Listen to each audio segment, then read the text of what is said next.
Welcome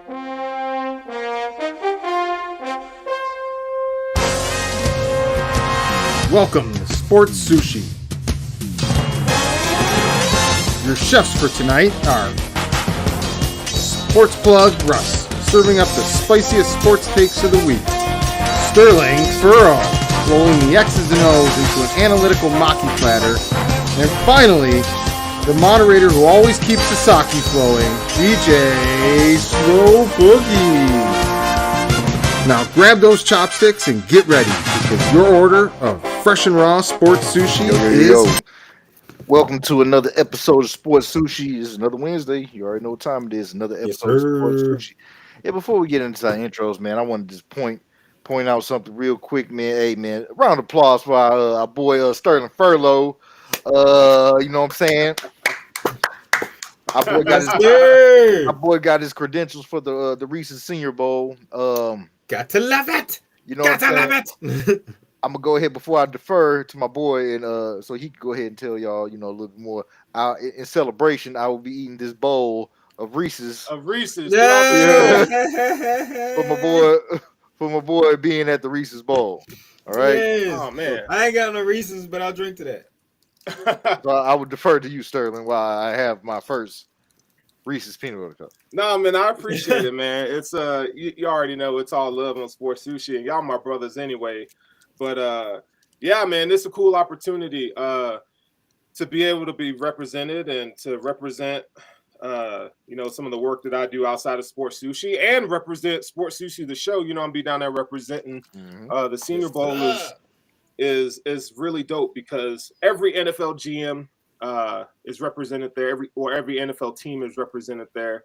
And you're talking about, you know, the biggest college seniors coming together for, you know, albeit a week of practices and talking to, you know, personnel. And then, you know, on Saturday, they go out and they play a game. And so I'll be able to interview players, be able to do all kinds of things, man. See these guys up close and personal, see how they practice, how they tick. Because those are some really the fascinating aspects of it, because you don't know what a guy is made up of until you actually meet somebody or see how they practice. So to be able to see that firsthand, but a lot of the networking and the stuff comes at night when you get to talk to, you know, these NFL execs and, you know, these people who represent college football. So I'm excited, man. I'm pumped. It's in Mobile, Alabama. Yes. Yeah. The Mobileist of the Alabamaist. So I'll be traveling to the dirty. To the dirty. They're the dirtiest of the South now. That's not just dirty. That's the dirtiest. That's under the toilet. I'm sorry, Alabama. Yeah, it is. It is though. But I spent a lot of time in Mississippi, and nothing's worse than that. You know what I'm saying? But Brett Favre steals from that. So fuck Brett Favre for the 4th and 5th week in a row. I will never forget. Never. But no, man, I'm excited, man. So I appreciate the love, man. All right, man. No, it's dope as fuck, man. You know what I'm saying? One day they'll let my crazy ass behind the doors, but I'll probably be eating Reese's like Boogie and chewing chips and asking niggas questions, spitting chips in their mouth. So.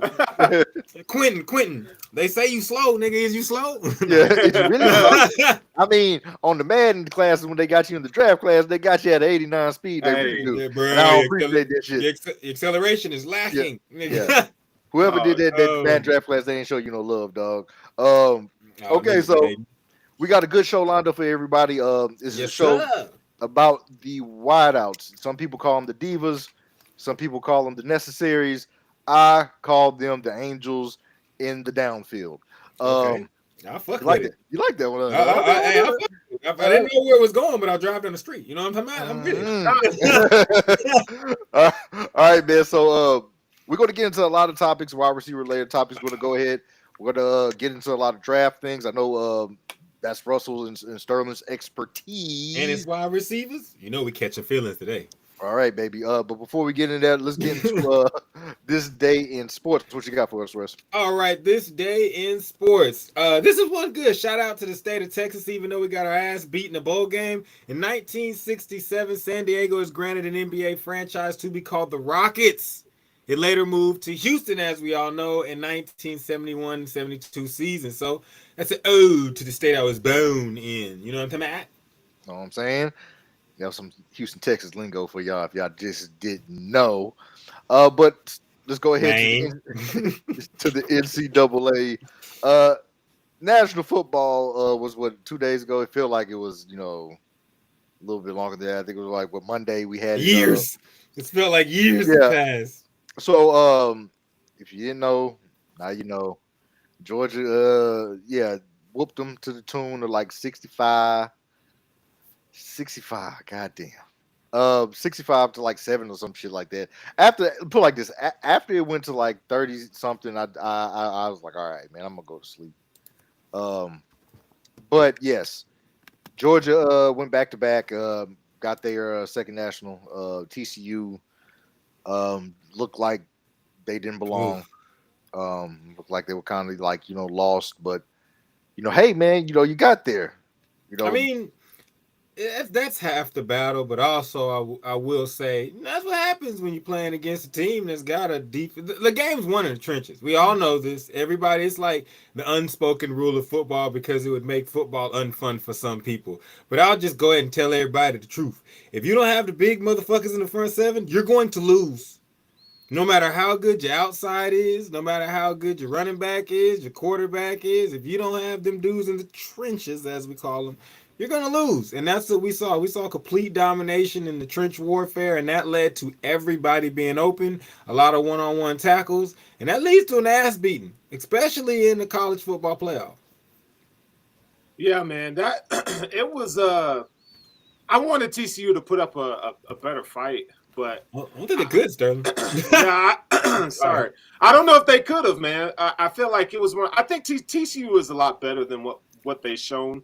I just feel like when you play in a game that they played in before with Michigan, it kind of took the steam out, because both teams gave it their all. Like it was blow for blow. It's hard to be up for another game right after that. So I'm not going to beat TCU up that much. But at the end of the day, man, them Bulldogs, they for real, man. They got 5 stars everywhere. And they're well coached too. Kirby Smart does a really good job, man. Defensively, they're sound. And the thing is, the difference between the Michigan game and the Georgia game was the speed of, it's like I felt like Alabama can match their speed. But hey, TCU, they'll be back in there. I don't know if they'll be in the national title game, but I feel like they're going to be a big competitor, be knocking on the door, for college football playoff appearance. Yeah, for sure. I mean, it's going to move to 12. I think when it comes to these type of blowouts, I don't really get mad at college teams. You know what I'm saying? Like when it comes to professionals, we see stuff like this, and it's like, nah, bro. Like, no, you get paid, but when it comes, they get paid too, but you know what I mean, guys. The scale's different. It's big on big. Everybody's good. Right. Some of these guys are getting paid, and they're gonna have regular jobs next year. You know what I'm saying? So, I don't really fault TCU that much. I do want to see how college football progresses. The main thing I took from this was, okay, I get it. We've grown through the BCS. We've seen the Miamis. We've seen the Ohio States. We've seen the Alabamas.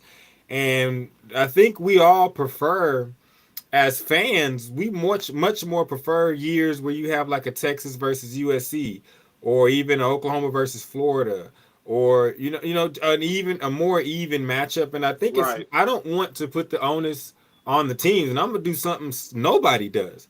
I'm not gonna put the onus on the teams. What I gather from this is to the players out there in America playing high school football who are 5-star recruits, who are 4-star recruits, who are really, really good players. 3, some of them be coached up, but mainly the 4 and 5 stars. Challenge yourself, like please, like. Yeah. I'm tired of hearing this excuse of if I go to Georgia, I'm gonna get the looks I need for the NFL. No, if you go to any Power 5 school, you're gonna get seen. You're going to get seen, and if you got game, you're gonna get a spot. Right. Now, if you're in high school, I understand going to IMG. There's a lot of high schools in America. You got to get seen. But when it comes to college football, I'm tired of hearing guys say, "I want to go practice with it." No, we don't want to see you practice big on big. We want to see you play big on big when it matters, because in practice you can make mistakes, and Nick Saban and Kirby Smart can stop the play and correct you and coach you up, which is some things that you want, but sometimes you got to learn by doing. And that's why I think a lot of these guys that do come out of these schools that take these beatings, a lot of times you see them in the NFL and they progress further. So I would say it's more of a challenge to the student athletes coming out, man. Go challenge yourself. There's more schools than just Georgia and Alabama, Oklahoma, Texas. There's more schools that you can go to, and then with this NIL money, there's a possibility that you can make more money. So test yourself and go do it. I don't like to see, even if it was Moscow at Oklahoma, I don't like to see all the best players on one team. It doesn't show me really how good you are. It shows me how good you can play when everybody else is really good. That's not really what I'm looking for, because as a high draft pick, you're going to get put on a shitty team for the most part. You know what I'm saying? And as a draft pick, we want to see what happens when you do have to face a top all-pro wide receiver. You know what I'm saying? Because Ringo got undressed throughout the whole playoffs. Mr. Ringo from Georgia got undressed throughout the whole playoffs. I got to disagree with my man Russell. Now come to Georgia. Come to Georgia. Come to No, Georgia. I thought you said about Ringo. No. Yeah, I like Ringo, but you're right. I like Ringo too, but he was right. toast. Yeah, he was toast. He was getting getting work. Breakfast. I mean, but I call it breakfast. Marvin Harrison gonna work everybody though. You know what I'm saying? Like, but no, come on down, Georgia. Yeah, but I'm just saying, when you look at that, because he's going against guys, like, we can see that Harrison Jr. is gonna be one of those dudes. Yes. Couldn't cover him. He couldn't cover him. And most guys in the NFL, when you get to that level, even the third wide receiver is gonna be trouble. You know what I'm saying? So that was a cause for we're not doing DBs. They were doing wide receivers. But I love that segue. But we got to be careful. So like, I think we got to be careful, because we got to know what he was asked to do, whether his assignment was true zone or man. Right? Is he in phase? Is he playing in phase, out of phase? But with Ringo, it's about consistency with his technique. And once I'm gonna watch that game and kind of figure out what the area. Maybe we'll talk about this as we get into the offseason in college football. Because I want to know. DBs. Yeah, I want to know why he was getting cooked like that. I think because Marvin Harrison Jr. is a fucking animal. I know, right? That's one of the reasons. He cooks everybody. Everybody. So I'm sorry, Ringo, for using that as the picture. But Ringo, you are a top corner. Like, you're one. So I got to grade you against another one. I don't really give a fuck what you do against a guy that's going to go sell insurance next year. His measurables are impressive, though. He's 6'3", man. And is a great athlete. I think he's going to be great, man. I think he's going to be really good. We'll see. No, we will. I'm not shitting on him at all. As you'll see when we get into our wide receivers, I'm not trying to shit him at all. I just saw what I saw. I saw what I saw. I'm saying what I'm saying. Ringo, that didn't look good. Yeah. All right, man. So let's go ahead and just get straight into it. We have our wide receiver spotlight. We're going to start looking at draft prospects that are coming out from the wide receiver class. Just specifically, I know Russell is this is Russell's field, and this is what Sterling does. So I'm gonna go ahead and let's go ahead and get straight into it. So I know, Russell, you have a spreadsheet, you say. Right? Oh man, so yes, I'm so glad that we took the time to jump it off like this. Yes. So to all the people out there that watch Sports Sushi, the Inner Nerd came out. So I decided to think of different ways that we grade players. So I see people, we grade them, we give them, A's and B's and C's and F's and all this kind of stuff, and we grade it. But I never seen someone really compile it as if they were in a classroom. So what I did was took the top 10 receivers, 2 guys that I like, added to it, and I went and put them in a spreadsheet style grading format. I made a super secret formula for A's and B's and C's and D's, and yes, I got A plus, A minus, B plus, B minus, all the way down to D and F. And I went ahead and compiled a whole list and got some grades for guys. It was really interesting when I put them together. As for reference, Jamar Chase, he scored a 129%. So as you can tell, I went and got him as a reference. You know what I'm saying? To let people know, yes, of course, A plus letter grade, GPA 4.0, of course. Now we can start. I want to start with Quentin Johnston, of course, because he's the number one guy. He's the number one guy. This kind of caught me by surprise because he tested out with a 3.0 and got a B. Now that's when you compile all the stats that I put into the logic. But when you read about Quentin Johnston and you watch all of his games, it really is a B with A plus flash plays.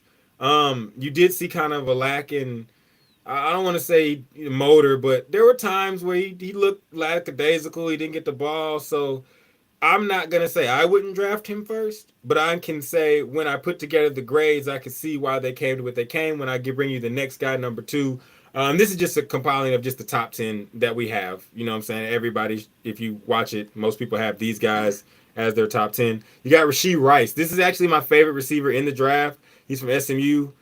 I know you know about him, Sterling. This okay, is hold up. So we got to talk about we just went over Quentin Johnson, right? Oh, go ahead. Yeah, we go over each grade. Let's talk about him because I agree with you in a sense that like he's listed as wide receiver 1, but we don't know what his ceiling is right now. You know, we know his intangibles, his measurables are really good. We're talking about a 6'4" wide receiver. He's probably going to run a late 4.4, early 4.5 in my estimation. This is what I think. I don't know. But you know, I feel like he runs good routes. I feel like he's an alpha dog, but sometimes we didn't see the production this year. That's the thing that kind of concerns me, because once you're in the Big 12, and this is a conference where you air it out all the time. Yes. And for someone, I mean, this year he had 500 yards receiving, right? Last year 634, if I'm not mistaken. Where's the production? I want to know, why aren't you producing at a high level? So, this year, right? So, what do you have? 903 yards and 5 touchdowns, something like that. He had 100. I do know, because that's a part of the curriculum. We can't give away the secret formula though, Sterling. But yeah, he had 1,069 yards and 6. Very good though, 6 touchdowns. Yeah, so it's like, man, for someone that big, don't you feel like that you should see more production? Yes, and that's where I want to say, because as I give this chart, the numbers are the numbers, people. Mm-hmm. This is not. I love Quentin Johnson. When a B came out, I literally wanted to change my formula because I was mad. I was like, "What the fuck? This ain't how it's supposed to go." So, but I think this chart, what it did was help me realize the difference of what Sterling just explained, and that's what you see when he explodes on the field and the production that you get don't quite match up. To that effect, his longest reception was like 76, and that's really good, but that lets you know explosiveness. So that lets you know some of these players we will see, and there's going to be one there's going to be a couple that we go over that you see and you're like, oh shit, like their outstanding plays that they made stand out more than the overall season that they had. And I think this will help us like take both of those sides, left and right brain, and put them together. I think this is how my brain works, actually. It's kind of weird how it came about, but I mean, that's what he had him. He had a B at a 3.0. That's not the best ever, not like an A, but it's good. It's not to say that I don't think he'll be a star. I think he should be the first one picked, which we'll get into. But so let's talk about what he does do well on the field then. So yes, I would say big body. I feel like he's a guy that can go up and get the ball. He can high point the ball. I feel like when it comes to running a full route tree, I still feel like he needs some work as a route runner, but most kids do at this level. So, but separation at the top of stems, I feel like he's able to do those kind of things. But I want to know, being 6'4", can he? I know he wouldn't play slot full time, but is he just an X receiver, or can he play? Stop disrespecting the whole board. I'm gonna get into Jordan Addison, number 1 overall. I'm gonna disagree, but he's a very good talent. Yeah, we'll talk about Jordan Addison. No, he's on here. He's on. He's on. Yeah, okay. He's got and it's gonna make Shotgun want to fight, but we got to. The numbers are the numbers. Yeah, but I agree. I think Quentin Johnson's number 1. Here's one thing that number 1. No, I do, and here's one thing that you described and everything with all of his abilities, and it's one thing he does that makes him stand out over all these guys. He's 6'4". How much does he weigh? He's 200. What is it? Like 2. He's 200 plus. Yeah, he's like a little bit over 200 pounds. Yeah. So he's 5-ish. Yeah, he's a little bit over 200 pounds, and he moves like he's 5'10", 185, side to side. His explosiveness and agility is unreal for a guy his size. I was sitting there looking at his film, and I was like, I'm trying to think of a guy that I've seen that was this big and this twitchy, and I haven't in a long time. Like, and that for me and receivers, like that's pretty hard for me to find a guy that I'm like, I haven't seen a dude like he looks like a really, really big Terrell Owens. Like if you were to put the Terrell Owens skill set in a Calvin Johnson body, like that's what we're looking at here, and that's very scary. So I love him at wide receiver 1, but the numbers are the numbers. If you're ready for number 2, Sterling, we can. This is my favorite receiver in the draft. No. Let's go. Okay, so as I was watching, tape, film, and everything, I ran across this guy that I knew about. But Sterling, when you watch more about a guy, you really realize that, oh shit, I didn't know how cold this motherfucker was, and that is Rashee Rice from SMU. This dude graded out at an A+, 104.9%, 4.0 GPA as his last season. He was up there he's the closest player. There's only one guy closest. He's up there with Jamar Chase. Like, as far as these guys, he's the top 3 closest to Jamar Chase as far as this season grading goes. Watching him, he's the complete package. He's explosive as hell. He uses his body better than most of the guys I've seen besides probably Jackson Smith and Jigma in the draft. He got 1,355 yards receiving. He had his longest reception was 75. We just talked about Quentin Johnson having a 76. He had 10 receiving touchdowns, and his yards per reception was like 14 or 15 yards per reception. So you're looking at a first down plus big play every time he touched the ball. Sterling, I know you know about the dude. What you think? I love him, bro. I love him. Okay, so I feel like he's not my number 2. He's ranked 10th on my board, and the reason why is because like I like him, the receiver. I feel like he's another guy that could use some help when it comes to running routes and gaining separation. Playing at SMU, it's a wide open style of offense. I want to know what he projects to at the next level is my concern. Do we put him in the? I think he's probably best in the slot, to be honest, because he doesn't have that explosiveness that you're looking for. Now he produces, and that's the thing. So like his balance, the balance that he uses when he runs his routes, and I like the fact that he plucks the ball out of the air. He's got great hands. I feel like he can locate the ball, over his shoulder. Those are some really quality attributes when grading a wide receiver. It's just with that limited athleticism, it's really hard to project because he's going to have to. Can he? My question is, how is he when he's faced with press man coverage at the next level? How is he going to, in his release package? How is he going to get off the line? Part of me kind of worries about it. Yeah. But another part of me saw his, like you said, his ability to produce.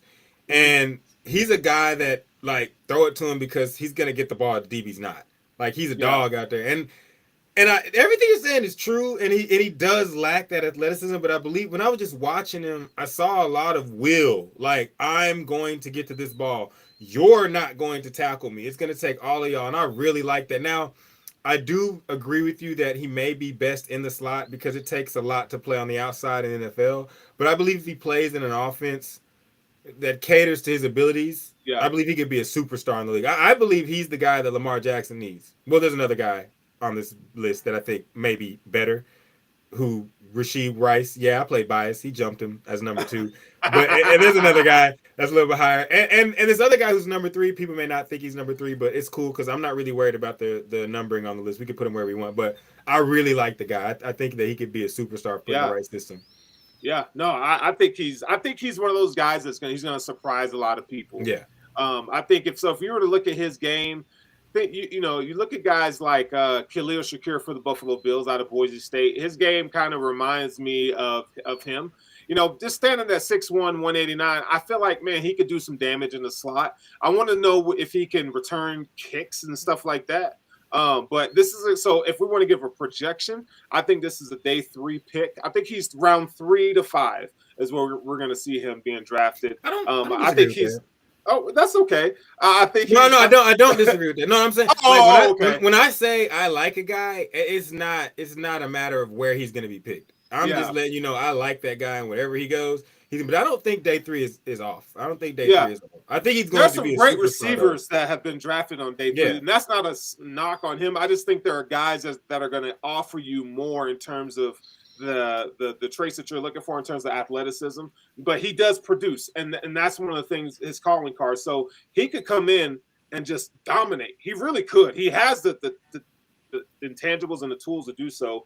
It's just it's high risk, high reward. So I wouldn't want to draft him in the second round and just hope that he produces. You're going to draft him later and hope that you can get as much talent out of him. I think he's a pick for a team that knows what they need at receiver. Yeah. And they need that. They slot him in, and he destroys. Now, the next guy got actually, these got flip-flop. So I'm going to tell you the guy after that because I don't believe these guys should have been labeled like this. It's Jordan Addison is the next guy. People, okay. Right out the shotgun, we got Jordan motherfucking Addison, who I actually like. Blitnikoff Award winner. No, I did not use that season because, of course, it would have been an A+ and da-da-da-da. I used this season that he played with an NFL quarterback and Caleb Williams. I'm using every excuse in the book because when I tell you that he scored a 1.67 GPA, averaged out at a C- for this season. Now, when I look at Jordan Addison, I talk to people a lot, and I looked at that number and I said, that's crazy because he's cold as hell. But I remember having a conversation with one of my homies, and I was telling him something about him makes me worry. I don't quite know what it is, but when he graded out to a C-, that makes me think, what is it? Maybe you can tell me, Sterling. He's explosive.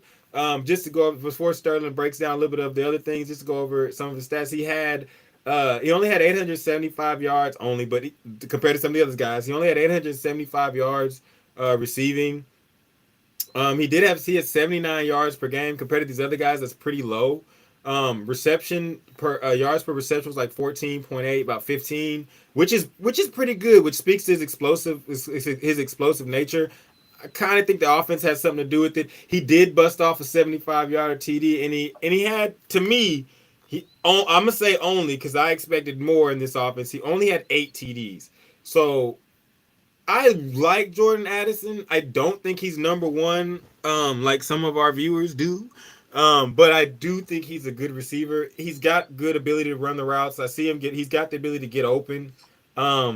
He's got some good explosiveness. I don't know if he's got top end. I don't know if he will run away from you, but he will get open. But I don't know. I like him, but something about him is just off to me. And I don't know what it is because I should like him a lot because when I watch him play, he's the type of receiver that I'm a fan of. He's just, I think he's one of those guys. You know who he reminds me of?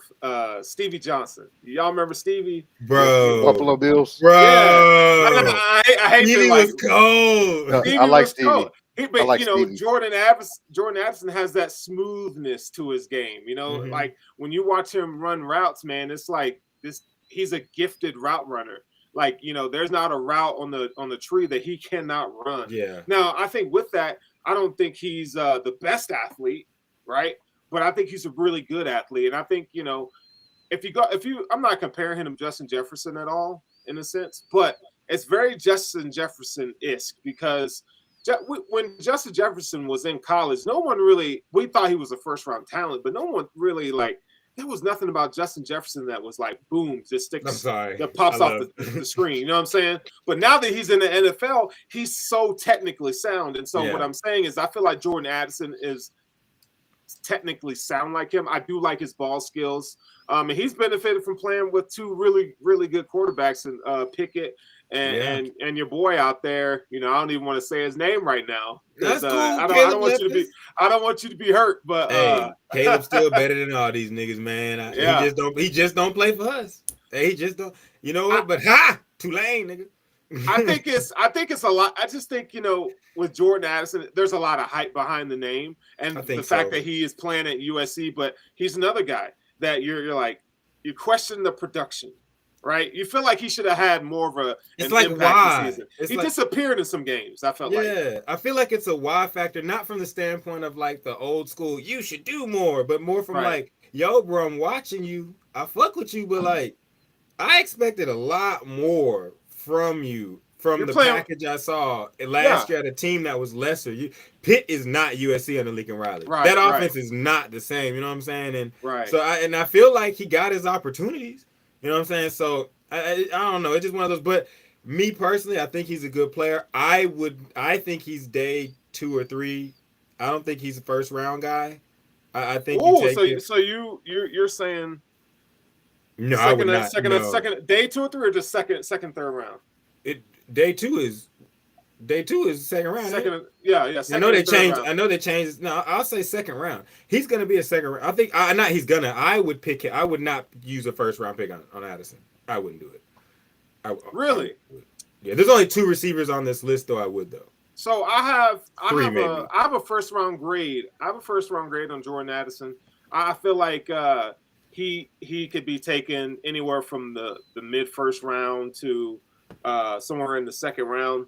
But you only give, so in the scouting community, or when you're grading these players, there's not 32 first round graded talents, right? Mm-hmm. So you typically have per draft, you on a high end, you may have 25 first round grade talents.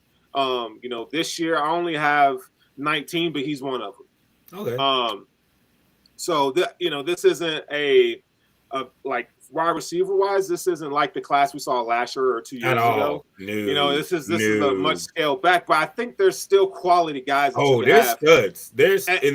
I can tell you right now, this draft class does not have as many studs as it did in the last 2 years, but I can guarantee you at least 3 of these guys are going to be NFL superstars at the next level. And it'll probably be guys that we're not even talking about yet. Yeah, exactly. Honest, more than likely, yes. There's one guy that I think is going to get drafted late. That's going to be a stud. But so we got a question in here from old Sean in here. He said, Texans fan, is Quentin Johnson that much better than everyone to take him as our number 11 pick? Can we wait for wide receiver in the second or third round?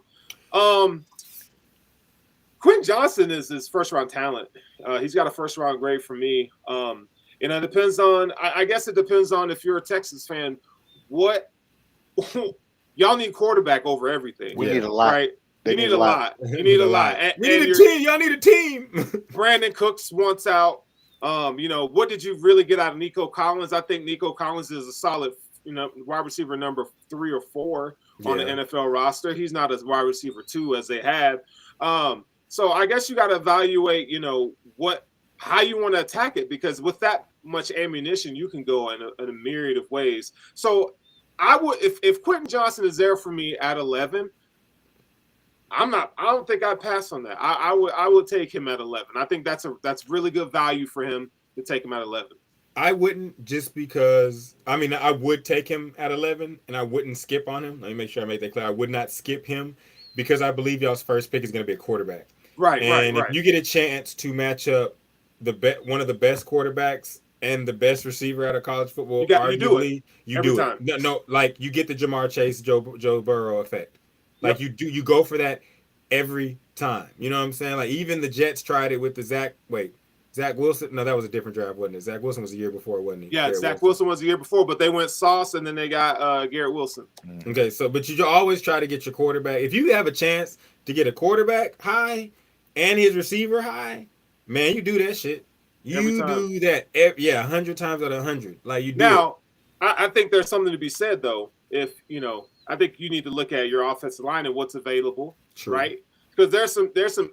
As we break this whole draft thing down for you guys, we're gonna have a big board. We'll get to that point where we'll have our top 32 prospects, and we'll kind of evaluate the needs versus the roster. So I can't sit here and say that I've looked at the Texans roster from top to bottom and assess every need. That's coming, but I would say as of right now, I'll take Quentin Johnson 11 overall. I would most definitely, and like you said, there's going to be other holes to fill. But if I'm the Houston Texans, I really believe that if my scout team is on point, like I can get an offensive lineman that can do some damage in the second, third round. I just wouldn't pass up on the ability to get a guy. CJ, let's say it's CJ Stroud. You know what I'm saying? Like, Texans got number 2, 3. Yes, 2. 2. Okay, so you're looking at C.J. Stroud probably, right? Or if C.J. Stroud's bowl game gets him the boost, then you're looking at Bryce Young. I'm giving them that type of wide receiver. Yeah. Like I think, and honestly, now that I'm thinking about it, I think that if Bryce Young then gets elected, Houston having Bryce Young and Quentin Johnston could be very, very good for their future. Like this is how I look at it, and to kind of follow the trend with quarterback guys playing with their college teammates. There's John Mechie Oh there yeah. who's also making strides. I just got the Damn, notification thank you, today. Boogie. Yeah. Yeah. So Fuck that cancer. so that is what I'm kind of looking at when I'm looking at the tea leaves. I'm like, this will make more sense. Offensive line is kind of so. You want a guy that can extend the play, have some escapability. So but when I look at John Mechie, there, and I'm like, okay, we could potentially have that college connection there at the wideout with Bryce Young, and then we can have a plus if we get Quentin Quentin Johnson. Johnson. So Yeah. and there's Brevin Jordan there, at tight end, and who might see him take a step forward, but I mean, who knows, but we do need something on the outside, Yeah. desperately. Yes, We need a lot. We need a lot. The Houston Texans need a lot. They need a lot. So. Yeah, you see how we started talking about the Texans and a dark cloud just started hovering over us. Not fucking with you. I'm fucking with you now.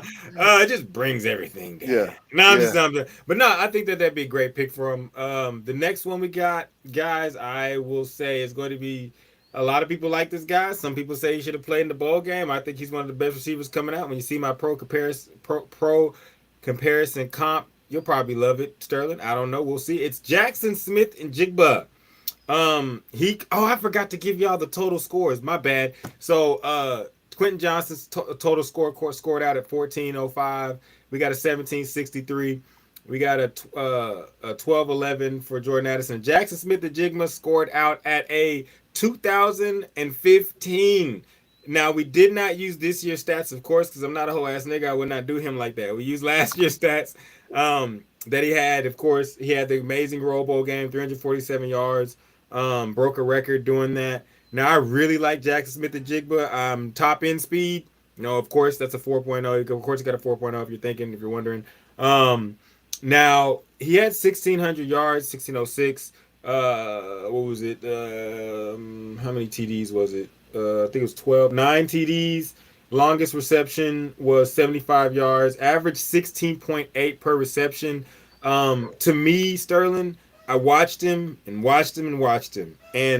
I saw one guy. And this is, you might say, Russell, you're crazy. Okay, Anquan Bolden. He does not have breakaway speed. I think he's taller than Anquan Bolden. Now they're both like 6 foot. I think he's okay. So he doesn't have breakaway speed, right? He has that knack to get open, but he's physical as fuck, and he catches the ball. And when I saw him running around, I was like, man, who does he look like? And I was like, because he's not like a guy that gets the ball and after the catch, you're like, oh, like he's not. But he can score after the catch if you give him room to. He's not a blazer, but he's got enough speed to get open and get the job done. I think his body is perfect. I think, like, as far as being a wide receiver, like he's wide enough. He's not too narrow. He's able to put his body in front of defenders and catch the ball. I love his physicality. I can't say that enough.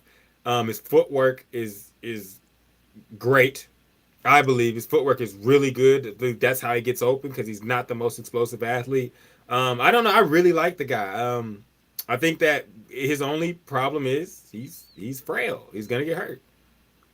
Yeah, I like, that's a pretty good, I like what you had to say about him. I feel like, I don't know, Anquan Bolden, let me tell you why it's different with Anquan Bolden, because Jackson Smith and Jigba is not as strong as Anquan Bolden is, but I do like Jackson Smith and Jigba in terms of run after the catch. I think he's the best, in my opinion. I think he's probably the best route runner in this class right now. You know, I think he's a guy that you can line up in the slot. You can line him up outside, and he's got a pretty sick release package, man. This dude can he could just separate, and he has a really good set of hands, man. You know, again, he's not going to wow you with his athleticism. His hands are, but he's Michael Thomas like. He's a very polished wide receiver. So I think he's the last receiver in my opinion that has a first round grade. But I don't think he's going to get taken in the first round. I feel like he's going to fall to the second round just because he hasn't played any this year. Yeah, so, 5 receptions, Sterling. 5. Yeah, he really. Right. He didn't do anything this year. Nothing. Yeah. And there is, Todd McShay. I mean, I don't know if you guys saw it, but Todd McShay was out there ridiculing him, saying that the guy he questions his want. Because he didn't play, and it was Tom. I don't question that. No. But this is something, because now it's out there. This is something that he's going to have to really answer to clubs, because they're going to ask him, hey, like with this injury, with this hamstring injury, you came back, it didn't work out. Like, could you have come back, or were you just trying to phone it in and get ready for the draft this year? So I think those are questions that he's going to have to answer. Maybe he can dispel all those questions that as draft prognosticators have as he comes out and he has a killer combine and he has a killer pro day. So those are things that he's going to have to do if he wants to be a first round draft pick. Yeah, I just think that when we look at, I don't equate the want to play in a bowl game when you're about to make millions of dollars to the want to.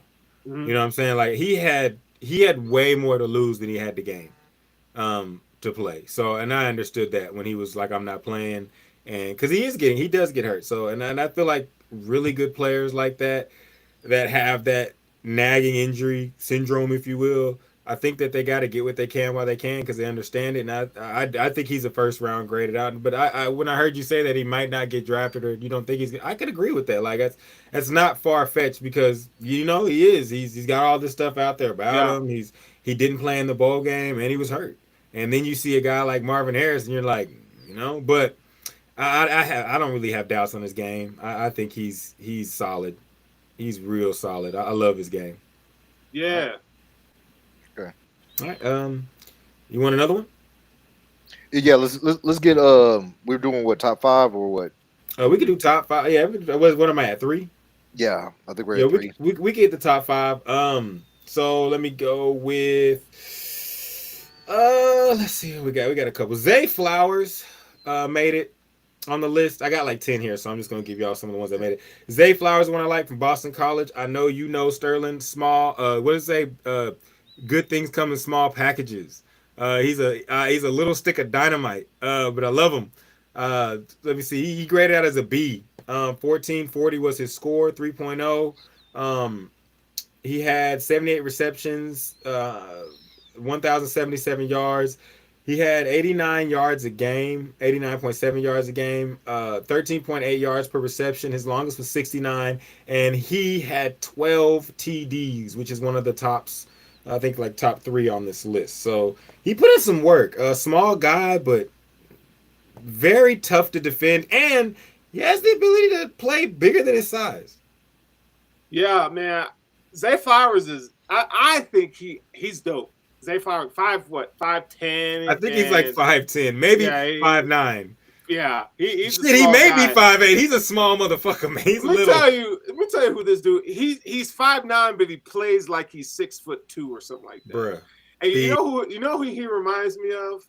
Not the Hall of Fame lofty projections, but the play style is very similar. And I say Steve Smith. Bro, he's like very similar to Steve Smith. Like he punking boys for that ball. Like like he is. Like, he plays extremely big. Like I love receivers like that. I love it. Did you have if you have anything else? It's just. Do you have anything else, Sterling? I'm just like, I can get another one, but my question with him: can he again? Press coverage. What's his answer to press coverage? Because you're gonna listen. You put him up against Sauce Gardner. Sauce is 6'2". Keely Ringo is 6 foot. I mean, the cornerbacks that are coming to the NFL are very hybrid style type corners, where these are bigger cornerbacks, and they want to put their hands on you. So you have to have an answer, right? His route package is good. It's good. It's not great. I think he's he's going to have to improve there. And you guys are going to hear me talk about when it comes to receivers, man, it's route running is everything. You don't have to be the fastest, right? But I love how he sets up his defenders with his route running. I think that's the biggest thing, setting him up, the setup. Yeah, I think the way he sets him up, so he can get his. But I think when you're faced with man coverage, press coverage, how are you going to fare? So these are some things that he's going to have to question or answer, and that's why there's not a bunch of first round graded wide receivers this year, because a lot of these guys, they're going to struggle in that area, right? Yeah, so in order for a young receiver to come into the league like that, what you're going to have to do is you're going to have to mask that by moving them in motion, right? Moving them in motion, getting them off the line, having some sets where they're coming in the slot, right? Because you got to release to both sides. So you could draft them in the second round, but just know that it's going to come with some drawbacks, and you're going to have to scheme him up a little bit and coach him up. But does he have the ability? The footwork is amazing. Again, another guy that the balance is there. So Zay Flowers is a really good wide receiver. I think his value is second, third round. He's the best, probably the best second best little guy. Dope. He's dope. Yeah. I'm not gonna get into Parker Washington right now. All right, so okay, so last but not least is a guy that I think he's really good, but when I was doing the grade outs, I think he kind of juked the system a little bit. Is Jalen Hyatt. Jalen Hyatt is a burner. We all know. We saw him put Alabama defenders in the dust. He graded out with a 1651, A+ 4.0, 67 catches, 1,267 yards. He had a average. Now listen to this, guys. He had an average of 105 yards receiving per game, 105.3. Average yard per reception, 18.9. Longest was 78. And dude had 15 TDs. So we're talking about a guy that was literally just faster than everybody else. So I like him. What worries me is, and you can correct me if I'm wrong, Sterling, is I don't really know if he can do anything but go deep on a defense. Okay, so here we go. I like him. Okay, so he's on my board. He's 6th on my board. Okay. I feel like he's a guy explosive. He's an explosive athlete. He's got very good contested catch ability. He's a guy that's going to go pluck the ball out of the air. My question with him is his route running. I feel like his route running is not that good. He's used to being the fastest guy his whole life. Right. He's never had to break off a route like that. So, Josh Heupel, the head coach for University of Tennessee. Boomasuna. He was also the coach for Gabriel Davis coming out of college, and in his system they only run like 4 routes. And I didn't know that. They don't have an expansive route tree. And if you go back and watch Jalen Hyatt, you're gonna see, it's like a hook curl, a 9 and a post, and so that's about it. That's pretty much how they run it. But the thing is, though, if you can't catch them, you can run whatever you want. But that you gotta add some nuance to your route running at the next level. So that's the reason why he's, on my board he's like 6. On some others I've seen him, 10, 12. But I think he's an explosive athlete. If you're looking for a guy and you need somebody in your offense that you're looking for a deep threat, Jalen Hyatt's your guy. He's your guy. I think he's the best deep threat guy that you're going to have in this draft class. All right. So let's go ahead and move on to the next segment. I think we lost Russ for a bit, but we just went through a very extensive list of the top 5 talent that our co-hosts have compiled for you guys heading to the draft as far as wide receivers goes. But the real question is this: who is the first wide receiver to get off the board? Sterling, who do you have picked as the first guy coming off the board? Oh, it's going to be Quentin Johnson, no doubt about it. Now, every draft class and every year, there's going to be some guys that are going to shoot up the draft boards, and it's very early in the process. So as of right now, I'm going to say Quentin Johnson. That's probably going to be the case going into draft night. But there are going to be some guys that are going to give you some calls to kind of take a second look. But for my money, it's Quentin Johnson's going to go number one wide receiver drafted. All right. Russ. 1 second. All right. We can hear you, brother. All right, cool. My bad. I do think Quentin Johnson's gonna go to number one. My bad. I got cut off on that one. But yeah, I think Quentin Johnson's gonna go number one. I don't think there's a reason why you wouldn't take him number one. So what team? What team do you think that his landing spot will be? Ooh, that's a good question. Now, golly, Boogie, strike me down, damn. Well, what I'm saying is that like, can I get the draft order real quick? Hold on, let me see that. Yeah, I know Chicago has one. Houston has two. So wait, who got one? Chicago, right? Yeah, Chicago. Yeah. All right, so they're getting Will Anderson. No, they're getting Will Anderson. If I'm having to pick, oh my god, he could go one. I think you can see him go. Carolina is a good place. Atlanta, no, they need a different type of receiver. Tennessee, picking at 11 is a team that could really use his services. Houston, at 12 could use him. Houston Texas fans don't be like, oh, I'll tell you this. I'm gonna tell you where I want him to go. Go ahead. I'll tell you this. I know he's not going to go past 14. New England is number 14 overall, and I guarantee if Quentin Johnson's on the board, they ain't gonna let him go. Yeah. And Green Bay is after that, so he ain't going past 15. Yeah. Okay, guys, hear me out. Okay, hear me out. Because DeAndre Hopkins is getting traded. Yeah, he is. To New England? That don't matter where he go. Arizona Cardinals pick 3, and they got a quarterback that can get that man the ball. So I'm gonna say Arizona.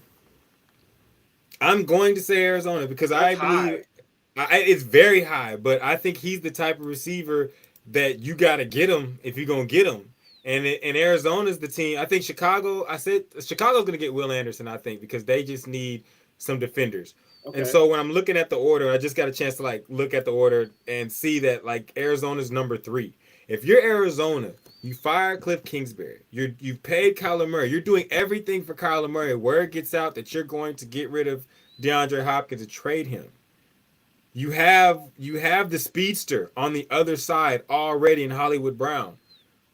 You have Isaiah Simmons. You have Byron Murphy Jr. You have guys on that team that can play. Okay. Why not just get the other weapon? Jalen, so would you take Quentin Johnson over Jalen Carter? If I'm wait, listen. If I'm Arizona and we are in a QB league, yes. This is what do they say? It's a case by case basis.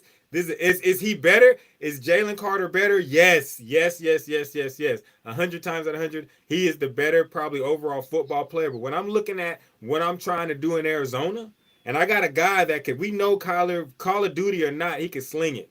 So we know he can sling it. Hollywood Brown is still out there. We know that Hollywood Brown can get open, and we've talked a whole lot about nothing but the fact that Quentin Johnson is an equipped, ready NFL X. He ready to be out there on the outside with someone else in front of him. He would look at Sauce Gardner and say, we can battle. Whether he wins or loses, he would feel confident in himself. And I just think as Arizona as a team, give me them. That's tough. That's a tough one. That's tough. All right, I guess we just have to wait until the draft to really see and find out. But it's always fun to speculate. All right, always. But here's one of the things that we people don't usually speculate. They just really argue about which school is truly wide receiver university. Now, over the past few years, a lot of people, have LSU has been thrown out there. You look at their school. Ohio State is another name I've heard for a short while.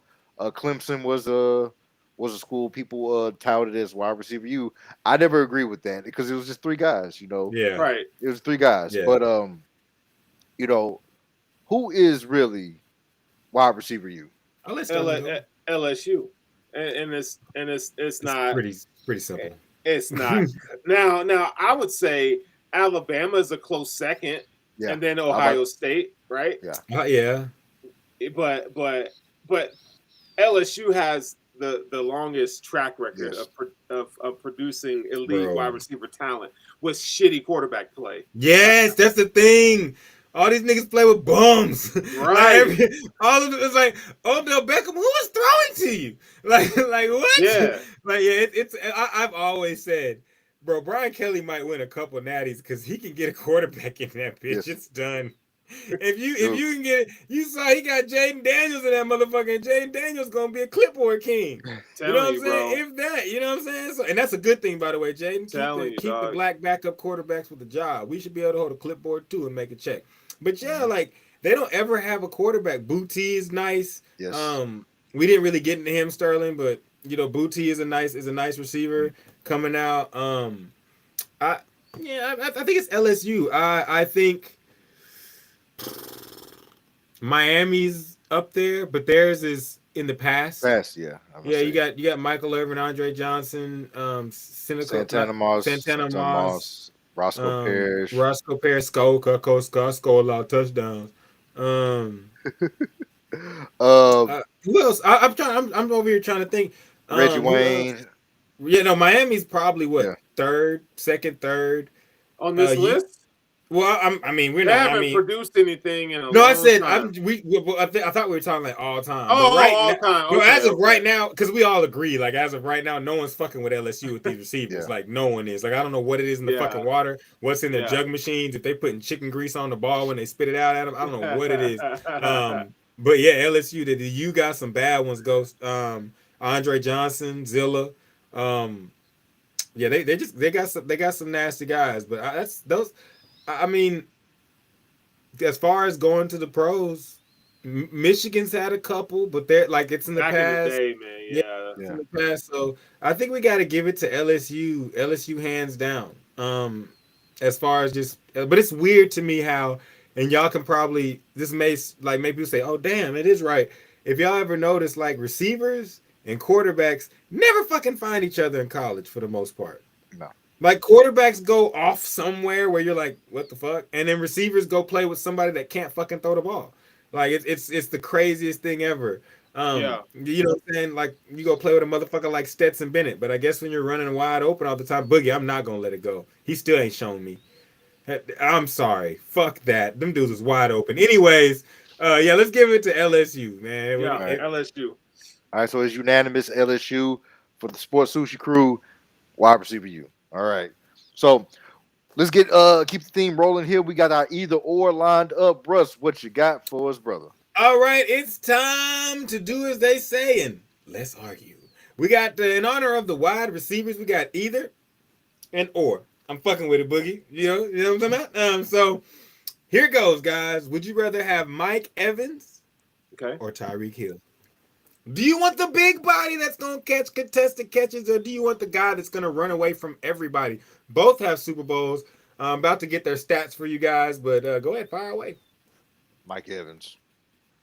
Ooh. Mike Evans gives you the more consistent. I didn't expect that.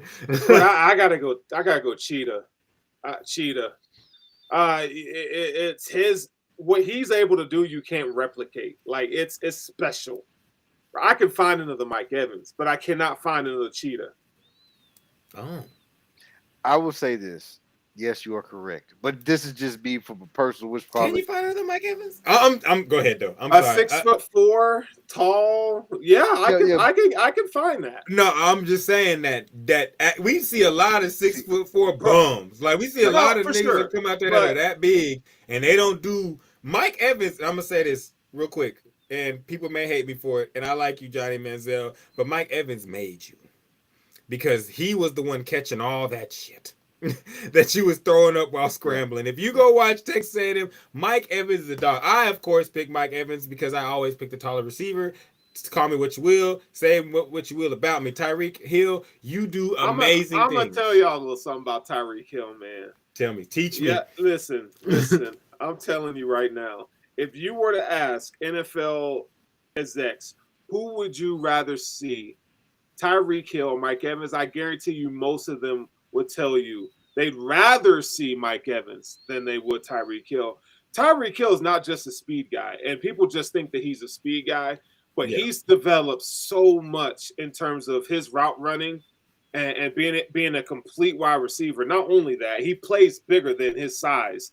He is a special talent, and so is Mike Evans. I'm not taking anything away from Mike Evans, but with today's NFL, I would say that the skill set of Tyreek Hill has more value than a Mike Evans skill set. That's just my opinion. I love this. I love this either or, because it's one of those where you're like, two things can be true at once, no matter what you say. But to counter that, I will say this: you may not fear, and this is how I believe Mike Evans is viewed his whole life. You don't fear him, but every time he comes out there, he gonna dog you.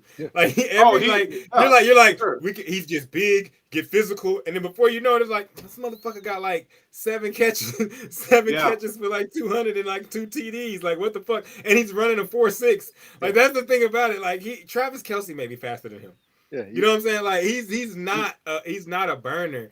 But you can go, Boogie. I was just gonna reel, I always like to reel off the stats side by side real quick so people can hear him. I just say that he plays with light skin rage. and that's why. I love it. When we go Super Saiyan, our eyes turn like hazel. That shit it's a deeper shade of blood. We get that sandy brown hair them albino niggas got. That's when we go Super Saiyan. You fucked up, nigga. niggas get that brown hair and them hazel eyes. Man. Bro. He plays with light skin rage. So that's why. He plays with light skin rage. That only on you don't want to see us. Hey, you don't want to see us go super light skin. Oh shit! Hold on, real quick. There was one thing I wanted. You got to give us the numbers, Russ. Yes, I wanted to go over one specifically, but we'll just go over all of them. Mike Evans has had more games, but when you look at the targets, this is where I believe Tyreek Hill stands out. Targets, Mike Evans has had 1,185. I think he's had 2 more years though. But Tyreek Hill has 878 receptions. This is a killer. Tyreek Hill has 598, and with 2 years of a head start, Mike Evans has 683. So like Hill is crazy. Catch percentage is 68.1 to Mike Evans 57.6. But I think that has more to do with what Sterling was talking about, a guy that can literally just get away from everybody. He's open. Mike Evans is catching contested passes. I respect that shotgun. You know what I'm saying? Hill is a dynamic player. Touchdowns, we have 81 for Mike Evans, 63 for Tyreek Hill. I think that's where Mike Evans kind of makes a lot of us, these next 2 stats is where I think he makes a lot of us say, on the Evans side, say, this is why I want him. 81 touchdowns to 63, and 535 first downs. So Mike Evans is going to move the chains, and when you get in the red zone, he's going to score. Tyreek Hill, though, he's got 63 touchdowns. Again, Mike Evans got a 2-year lead on him. First downs, 385. But here's what makes everybody on the opposite side of Tyreek Hill say, this is why I want Hill. We got Tyreek Hill with the 79-yard longest catch. He's got more yards per catch with almost 10 yards per catch. He actually has, it's about the same receptions per game, 5 receptions per game. And receiving yards per game, actually Mike Evans has 76. Tyreek Hill's have it at about 77.2. So it's pretty close. Mark, one question will be this, is like, how many catches do they have that's over 20 yards? Ooh. I'm pretty let me look that up. So while he's looking that up, I'll say this. Again, when Cheetah is on the field, when you put him in motion, the whole defense adjusts. Like, his presence on the field, like you cannot replicate his skill set. He has Hall of Fame type speed and agility and quickness where I've never seen it from a wide receiver. I've never seen it. And you can't just go get that. I think Mike Evans' skill set, you can go get that. You can find that. I agree with Sterling that it's more of a rare skill set with Cheetah, but at one thing that's more rare than speed is light skin rage, and I cannot differentiate and and and I make you love it. understand Light that skin rage, like dog, he is a angry light skin guy, dog. Like bruh. But very, he's very very. angry, Light skin rage. I love and it. it gives you a boost, dog. So It's that's like that why. Naruto boost. Yeah, it's a Bro, Naruto boost. Yes, bro. It's like hand jutsus and all that shit. And let's be clear, it's different than beige rage because it's real. Beige rage is just when you turn red and get mad and don't do shit. Light skin rage, hey, you gonna do something about it. Yeah. Let's just make sure we got those split up. You know what I'm saying? Because there's two types of people in this world. Let's not get into that, but you know what I'm saying. So, but yeah, you know what I'm talking about. All right, I didn't find the catches over 20. They got literally everything but just his catches over 20 yards. I want to find that too. Yeah, it's an interesting stat because I think like if they have, because naturally you'll think that he'll have him beat out on the deep balls because of how his game is. But you know if they're close, I feel a little bit more confident in my pick. I found it. Let me see. So over his total, he has. This isn't real. I gotta look up Tyreek Hills. It says he has 150 over 20 yards. Over 20 yards, 20 plus, and 150. That's Mike Evans. Not this season. No, that's career. That's career. Okay, yeah. But still, I'm like, he's a possession receiver, and that's why he's got 83 touchdowns because in the red zone, you can't stop him in the red zone. I guess about 20 yards out from the red zone, throw it up. I can see that. That's a lot. I imagine Hill has more. I mean, we can get it for shits and giggles if y'all like. Oh yeah, I'm pretty sure Hill has. But I will say, while I do look at that, I don't agree in the fact that I would still take my guy Evans over him. But I do agree that Tyreek Hill has something that you can't. No, you can't find. You can't emulate. You can't emulate. You can't. It's kind of like when someone says, "Can you emulate Randy?" You can't find another 6'5" guy that runs a 4.2. Yeah, hard. Like it's not. It jumps out the wishful out the stadium. Guys, no. I'm not gonna lie. Tyreek Hill and he played most of his career with better quarterbacks. Yeah, Tyreek Hill has 119 20+ yard catches. I mean, he's got 2-year lead on him, but I'm just saying. Yeah, I would expect with playing with Pat Mahomes, Tyreek Hill would already be at like 140 at least. You know what I'm saying? But. And then sometimes with Tyreek is not always just a downfield thing. It's getting the ball, getting him open type deal. Mm-hmm. So you kind of let his speed do the rest. All right, so hold up. I'm surprised Stern didn't hit me with but Mike Evans can't take a motherfucking reverse or a jet sweep. Because that's one of Tyreek Hill's specialties. He could take a jet sweep 90 yards, take it to the house. But he has home run hitting ability. This is definitely true. All right, so let's go on to our next our segment of the night. A lot of people talk about the greatest wide receivers of all time, but the one thing that I always enjoyed was a good wide receiver duo. Yes, good wide receiver duo is one of those things that can really give your offense that next step up. Whenever makes it fun. The energy. You think about people like Reggie Wayne and Marvin Harrison, Randy Moss, Chris Carter, these Hall of Fame type duos. So let's go ahead and get into some of our picks for greatest wide receiver duos of all time. So let's start with you, Russ. I looked at this question and I took a step back and I really tried to take about 5-10 minutes to think about my favorite, and two guys came to mind as my favorite duo of all times, and that's Isaac Bruce and Torrey Holt, man. Yes, the greatest show on turf. I think that the greatest show on turf, and it might be because they gave me my favorite celebration ever, and that's looking at each other running to the end zone asking, "Why can't these niggas fuck with us? Why can't these niggas fuck with us?" Like Fitz and Bowling is a really good one, Ghost. But I fell in love with Isaac Bruce and Torrey Holt. I love that tandem. Oz Hakeem, you thought I'd forget about you, Oz. Azir Hakeem. Azir Hakeem coming out with the first blazer. So yeah, I love that duo. Give me Isaac Bruce and Torrey Holt all day. Even if it may not be y'all's best, that's my favorite, man. Ooh, see, that's a tough one. I had to really think about that. I could really honestly, I could say,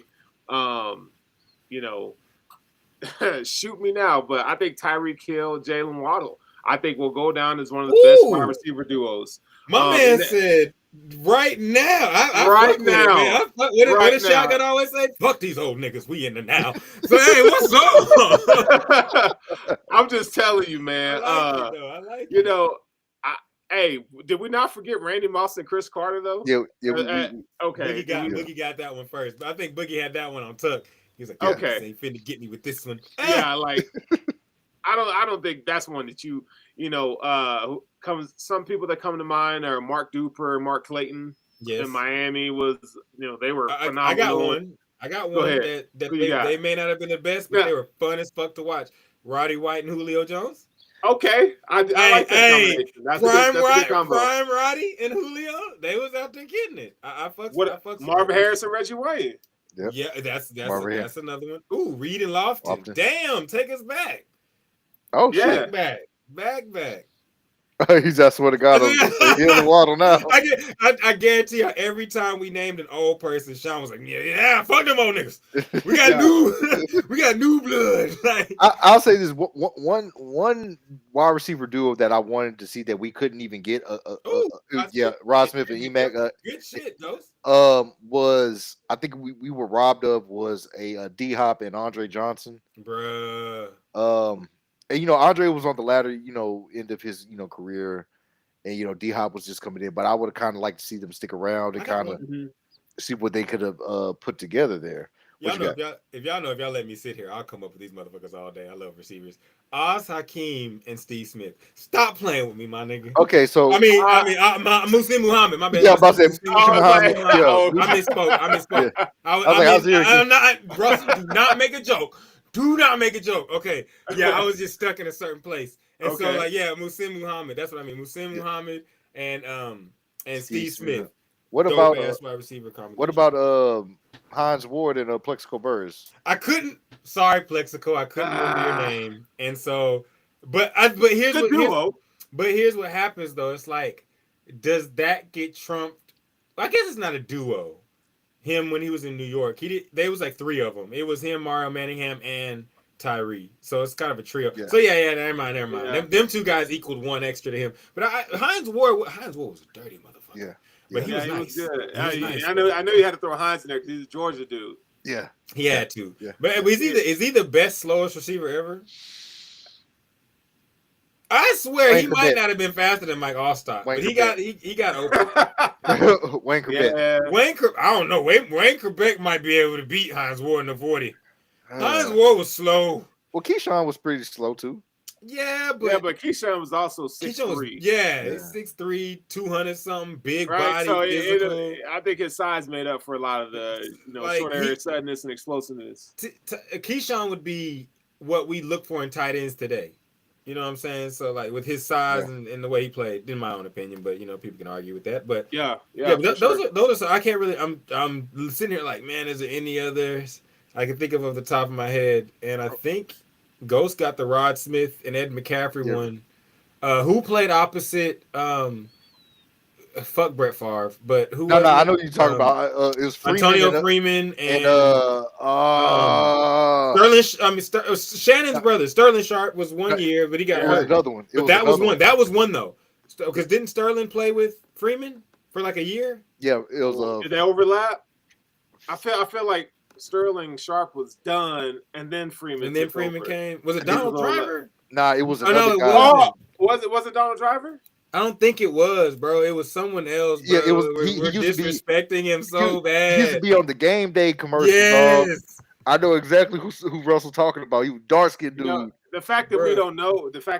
He's no. It's like once you say his name, you're gonna be like, I know. It's like it's slipping my mind. It's like rock. Bro, I think it's like this is right there, bro. Come on. They was on a Super Bowl team together, weren't they? Yeah. You got look. Robert was it Robert Brooks? Robert Brooks. Yes, Robert nigga. Brooks. Thank you, Yeah. Google. Yeah, Robert Brooks. Robert Brooks. I remember. That tandem was nasty. Yeah. You know what I'm saying? Fuck Brett Favre again. But was it? But that tandem was nasty. But was they really that good? Because I mean, I like to see where they go after they leave a good quarterback and see how they perform. Yeah, right. I'm not even gonna get into that because y'all yeah. slander Brett. Yeah. So that's a rabbit hole that we could really get deep down into. But I mean, if he would have had a better season, we were expecting that Stephon Diggs and Gabriel. Yeah, we were expecting them to. Gabe Davis. Oh, dude, don't even mention Gabriel Davis on bro, I thought him and Stephon was about to go take over history. Bro, this dude is so underwhelming, man.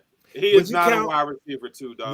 Would you count Travis Kelce and Tyreek Hill, or is that? I mean, I know he's a tight end, but because he's a tight end. He's a tight end, right? So yeah. I can't. Yeah, I can't count him as I stretched it. Yeah, and the tight ends they're trying to have their tight end days and stuff like tight end camp. So shout out George Kittle, Kelce, and all the boys. Yeah, so let's separate them, and we'll have a show about tight ends, and we'll talk about all the great things that they do.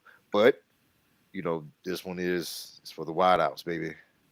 So let's go ahead and go over to our next segment. Well, not segment, just next subject is the NFL. We're going to touch on the coaching changes that's happening in the NFL right now.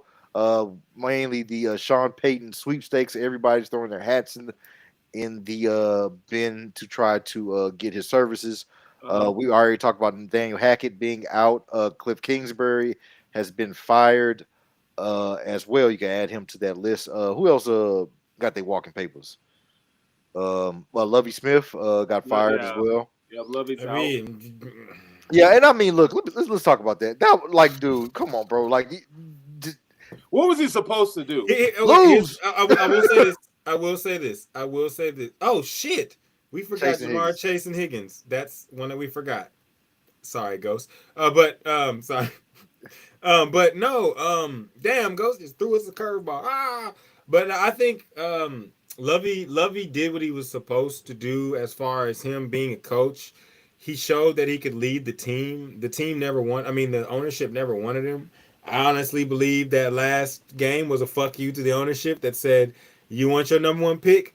Shove it up your ass, boy, because we about to win this game. And they won the game because as they often are told by real players that the players that are playing now, they don't give a fuck about that pick. Like, they want motherfuckers that know what they're doing when they enter the league. So I think, but I do want to say when I found out, and this is just me, anybody else's opinion can be theirs, but I do want to say when I found out that they did go ahead and pay him for the rest of the time, I did say at least they did that. Because they could have found a way not to give him money. But, it's sadly, that's what it is for us as black coaches right now. We're going to get the shitty job because we take shit and turn it into chocolate milk. You know what I'm saying? So we do. We do. I mean, even we do because, I mean, they talk a lot of shit about Todd Bowles, but like that team isn't playing. That team isn't that good. It's got some star names, but it's not that good. We've seen it time and time again. We can have a whole episode over how black coaches take teams from the utter abyss of the shit of the bottom, and then they get them up to being respectable, and then some other guy gets to take their place. And it's like, it's fucked up, but I do hope Lovie gets a better job out of it, because I have few friends that root for Houston. We're gonna be bad. We're gonna be bad for a little while. So I do hope that Lovie gets to do what he wants to do. I mean, he's gonna get to take 2 years off. Do it. He's gonna get paid. But I do think that's fucked up how we get done. I do hope it comes out that Nick Caserio and staff and the Texans told him. You know what I'm saying? We're looking. We want McDaniels. Well, not McDaniels. What's his McCown? We want McCown, but he's only fucking volunteered at a high school, so we can't do that shit because it'll make it look like exactly what we're doing, tying the first white guy that we like straight up. And we got Jack Easterby in the building, so obviously they went to the same church. So it's like they didn't want to have that look of like, you know what I'm saying, a type of, you know, like, oh, we're gonna have our guys. But I hope they told him like, you know, this isn't the direction we want to go. We're gonna get rid of you at the end of the season, but go ahead and show everybody else what you can do. Because even though that sounds like that's a bunch of bullshit, if someone's not fucking with me anyways, and they say, well, we'll give you 3 years of a contract and let you show everybody else what you can do, because Houston's roster was shit. Not even talking shit. Like I wouldn't expect I wouldn't expect Vince Lombardi to dig himself up out of a grave, come to a football game, be able to coach them guys to a playoff season. I don't think anybody could do it. Maybe or a winning season. I don't think Mike Tomlin can do it. And Mike Tomlin is the best of making the shitty chocolate milk. He's the best at doing it that we've seen probably ever. You know what I'm saying? So yeah, and so I just think Houston was a losing effort. I part of me thinks Lovey knew that, but Lovey also knew that, you know, I still want to coach. I still want to try to do something. I just hope that for the sake of football and the love of football, Houston do the right thing.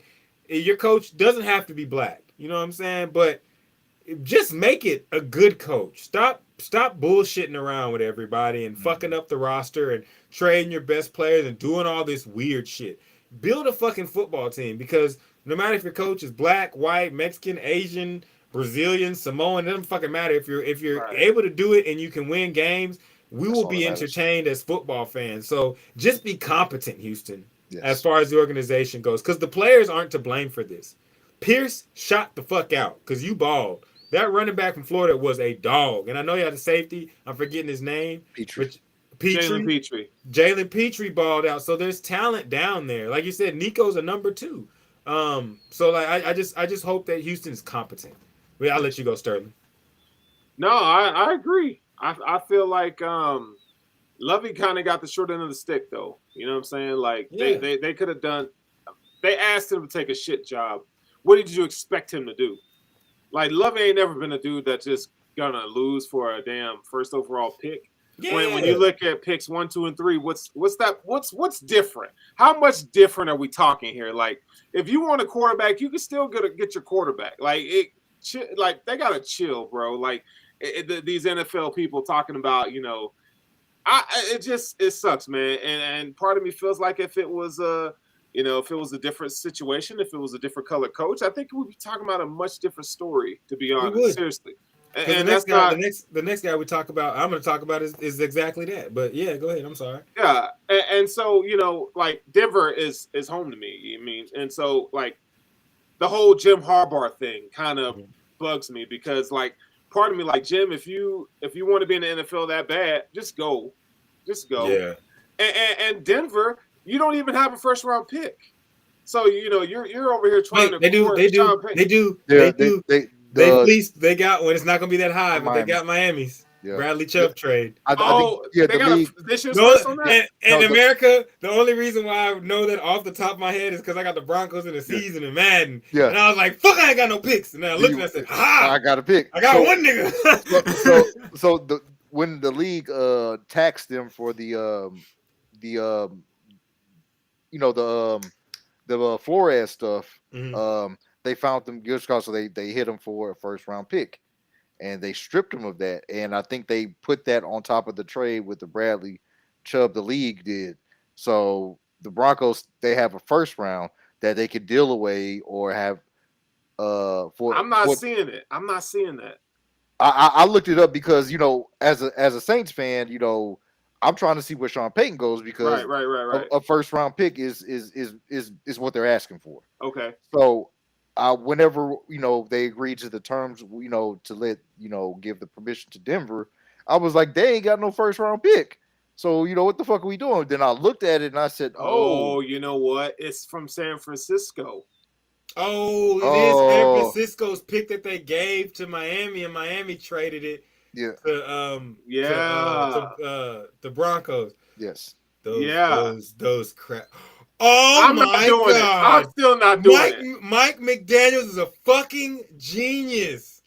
He traded away the pick because he knew the team it came from. Mhm. He was like, I'm not gonna fucking keep this pick. The San Francisco 49ers about to ball out. I'm the reason why we traded this motherfucking pick. You know what I'm saying? So Mike McDaniels, Coach Logic, Coach Logic, I love you. As we're speaking on the Denver Broncos right now, did y'all know that they interviewed David Shaw? No. Why would you do that? I don't. It's because of Condoleezza Rice and her ties to Stanford. Like, why would you go get David Shaw? Like, that is the dumb. Now, he is a black coach, but that's some dumb shit. Sterling, this is one. They like to pick just the random nigga off the street that they can say, we interviewed one. But number two, the Broncos, they've been hiring black coaches. No. But number two, they hired Nathaniel Hackett. So this is not out of the realm to see that maybe the ownership has a problem with picking a coach or the GM. This is new ownership. This will be their first coach. No, I thought Hackett was their first. Oh, so they didn't pick Hackett. Yeah, they didn't pick Hackett. Okay, cool. Okay, we'll see what they do. Because I was like, Hackett got picked, so I don't know what the fuck he's going to do. Because Hackett looked like he can do anything out there. And I'll go ahead and bring it to the next team I'm talking about, because I am not one that likes negative energy. I always tell people, try to be as positive as you can. I try not to focus on the negative. I try to be as positive as I can.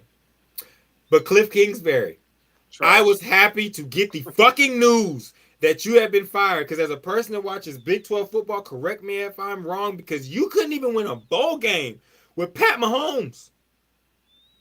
If I'm correct, you could not win a bowl game with Pat Mahomes, let alone barely get to one. So, you didn't show a shit as far as it's in Big 12 play, as far as being a coach that makes us say, you got the goods. You got Kyler Murray, you got an offense, you had the keys, and you drove that shit right over the ledge into the fucking lake. The car is bubbling and sizzling from the steam coming from the engine. It is done no more. The Cardinals, thank you for using your common sense and realizing, and I love that it happened the day after, saying, we're not going to fire him, we're just going to have a meeting. They called that nigga in the mirror in the meeting and said, yo, we just paid Kyler. He called us. We heard Call of Duty in the background. And he said, hey, baseball or Cliff? Make a choice. Because I ain't playing for that motherfucker no more. And I'm so happy that they made that choice to get rid of him. I think the Cardinals will be a playoff team next year because of it. All right. All these teams are in the Sean Payton sweepstakes. And really, we just, we can't really comment on it other than we could probably just say we might think where he might land. But I mean, really and truly, you can't really say they're still doing the permission process. And I think it's January the 17th is the day where I think it's the next day he can speak to another team more. So we will keep you guys posted on that. Buffalo. Man, look, hey, McDermott ain't losing his job. Why? Hey, Chris, as a matter of fact, Sean McDermott's going to get NFL Coach of the Year. Sean McDermott is. You know what? I want Chris to tap in because I got a question. You know what Sean McDermott's new nickname is? Job security. You know what? Off the field Super Bowl. Chris, no, I got a question for you, Chris, and this is a serious question. Okay, would you take Sean McDermott as your coach, and he wins the Super Bowl, or would you take no Sean McDermott and no chance to win the Super Bowl? I mean, put it like this: if you have let me give him one, Boogie. I got one. So, Chris, wait. You are. I'm gonna retool the question because I want this to boggle your brain. Would you rather have Sean McDermott and 1 Super Bowl, or Sean Payton and 3 losses in the AFC Championship? You mean? I already know what I'll pick. That's what you're looking at, though, Chris. That's what you're looking at. By the way, go Dolphins! We made the playoffs. I'm sorry.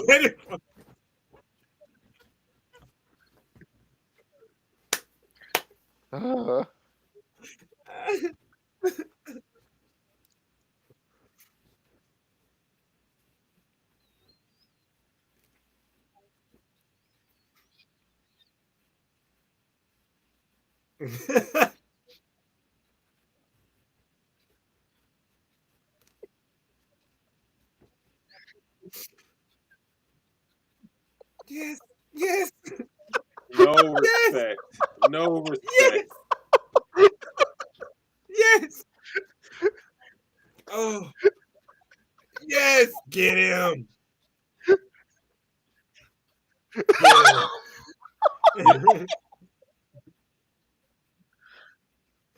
Get him.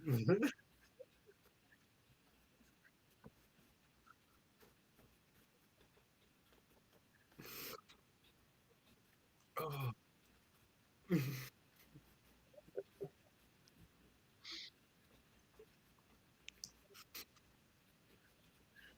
Yes. No.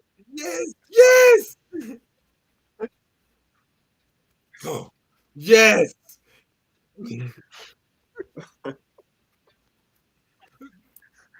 Preach. Preach.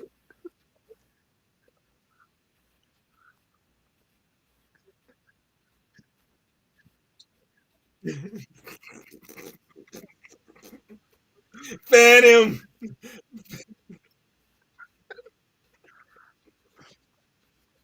He's hot.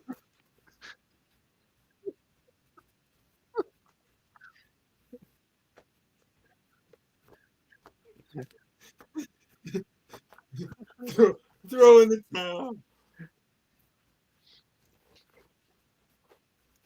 Oh, are we talking about Sean McDermott or Nate Yes, he is. Hackett? He's talking about McDermott. McDermott. Woo! Woo! He's hey, he shot that bitch from half court, and I think it went down the middle. Boogie. I think he went that hole because I'm not disagreeing.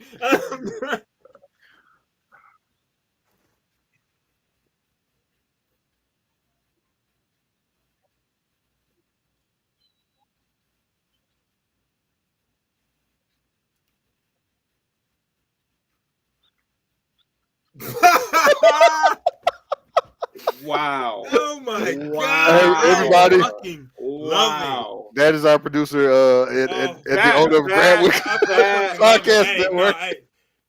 Wow. All I gotta say is Chris, I love the way that you feel about your team, how I feel about my team, and you're not afraid to express your anger towards them motherfuckers. I love it. Oh my God, y'all get a little bit of this again in a couple. Yeah, but you left off your love it or hate them segment. Oh no, we're gonna get into that when we talk about playoff teams. Okay, cool. I got a whole, we got a whole. All right, Chris preceded me. Okay, I was about to bring that energy towards the end of the show, but Chris, wow. I loved every fucking bit. Sean McDermott, you better stand the fuck up. Oh my God, I gotta see it. You just got called up by Chris, man. So let's get into Sterling Power Rankings. I don't even know if I could do this. Oh my God. But let's get to the power rankings. Can we get the graphic up there?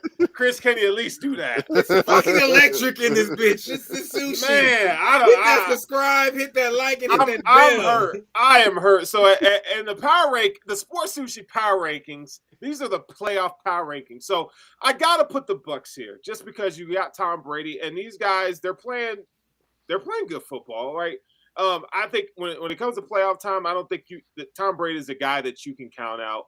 I don't know what they're gonna do though. I don't know how dangerous they are, but the NFC is wide open. So I got them here at number 10. Number 9 on the list, we got the Minnesota Vikings and Kurt Thuggins. All right, Thuggins. This motherfucker's he's a fraud. This nigga's a fraud. let me tell you, dog. Bro, what? I'm gonna tell. Yeah. And when you want to talk about how Sean McDermott, nigga, Kirk Cousins is the equivalent, okay, of Sean McDermott, according to Chris, at quarterback, because he's a fraud. Let me tell you why. Because you guys are going to see this weekend that they're going to shit the bed and they're going to lose.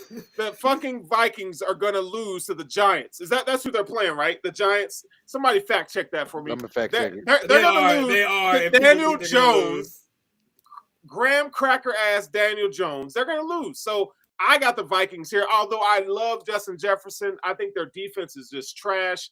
Kirk Cousins is going to have to actually win a playoff game, and I don't think he can do that. So that's why I got the Vikings here. Next up, we got the LA Chargers. I am very interested to see, Justin Herbert finally got this team in the playoffs. I do feel like how much momentum can we give to them? I don't know. I think they're gonna have a tough task with the Jaguars. And I think it's gonna be who's gonna play better at quarterback. That's gonna be the question. We did see Mike Williams leave on a stretcher. Now, they did say that he's going to be okay with he had a lower back thing, but to me, it didn't look like a back. It looked like an ankle or some sort of knee issue, but who knows? I think they're going to say, Brandon Staley's going to save face and put that shit out there. I don't really think it's true, but man, I really do feel like if we're going to talk about bad coaching, I feel like Brandon Staley did a horrible job in Week 18 by putting his starters out there. So next up, we got the Jacksonville Jaguars. Yeah, Mike Williams out there looking. Hey, bro. I'm sorry to interrupt you, bro. But yeah, you're right. Staley, you a piece of shit, bro. I'm not gonna lie, bro. You want to talk about frauds, my nigga? That dude. No, you could win a playoff game, I'm gonna fire you. You could win a Super Bowl, I'm going to fire you. Like Kirk Cousins ain't winning shit, but and you can't be Kirk Thuggins and come out here and look like shit. So we're gonna see. We're gonna see that. Yeah. And Adam Schefter. Like, this nigga walking around with no shirt on. Did y'all see that ESPN? Hair on the chest. If you don't take your Gumby looking ass and go sit down, bro. Next up, though, we have the Jacksonville Jaguars. I believe this is probably the most dangerous AFC team on the list. I think they could beat anybody. I'm not saying that they're going to win a Super Bowl, but when I am saying they're going to upset somebody just because, Trevor Lawrence is playing really, really good football. And I do feel like they have the combination on the defensive side of the ball. They're extremely athletic. They're extremely sound. And they're going to get after you. So this is a team that you do not want to face. I really do think that the Jaguars will end up beating the Chargers. They're going to be a force to be reckoned with here in this playoffs. Next up, we got these trash Eagles. I'm sorry. The world is going to realize that this team, they are paper champions. Okay. I've told you guys all season long. I said, wait till the playoffs come. And Jalen Hurts is going to have to show us that he can make tight window throws consistently and put this team on his back to win a playoff game. I don't think he could do that right now. Okay. Russ down there says he's trash or the Eagles are trash. And I'm not even an NFC East fan by any means, but I do feel like the Eagles, they've been hype all season. I don't feel like they're going to have the chutzpah, if you will, to be a championship caliber team this year. Maybe in the coming years, but not this year. Next up, we got the Cowboys. And let me tell y'all something, man. Russ, you might want to keep that trash can in your hands because that is what Dak Prescott looked like last week. Don't put the trash can down. Dak Prescott shit the bed hardcore. I got a trash bag for now, yeah, I don't know if it, so when I looked at the Cowboys, and it's like, who do I blame for last week? Dak. Is it Kellen Moore? And then I was like, nah. I went and watched the All 22, and there were guys open, man. There were guys open down the field, and Dak Prescott missed it, bro. So I don't know if he was hanging out with James Harden, and they went to the boom boom room. Okay, but what I saw from the Cowboys was despicable last week. But I'm going to put y'all here at number 5 because I do feel like that, it's between the Cowboys and the 49ers to see who the better NFC team is. But next we got the 49ers. Again, Brock Purdy and these guys, they're doing it. I just feel like they haven't. The 49ers haven't been tested. And I want to know when Brock Purdy faces adversity, gets hit in the mouth, what is their response going to be? He's a rookie quarterback, and just for historically, rookie quarterbacks coming into the playoffs for the first time, they struggle, right? So I feel like Brock Purdy is going to struggle. So, now we talk about this vaunted defense for the 49ers. That unit is going to have to be prepared. They may have to carry this team in the playoffs if they're going to make a deep Super Bowl run. Next, we have the Buffalo Bills.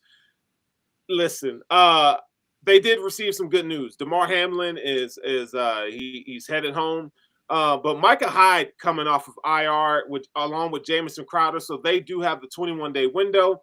If Micah Hyde can actually come back and be a part of that defense, maybe not this week, but next week, I think the Bills could be on to something. They're getting healthy at the right time. But I still feel like, the run defense for the Bills really causes some concern for me.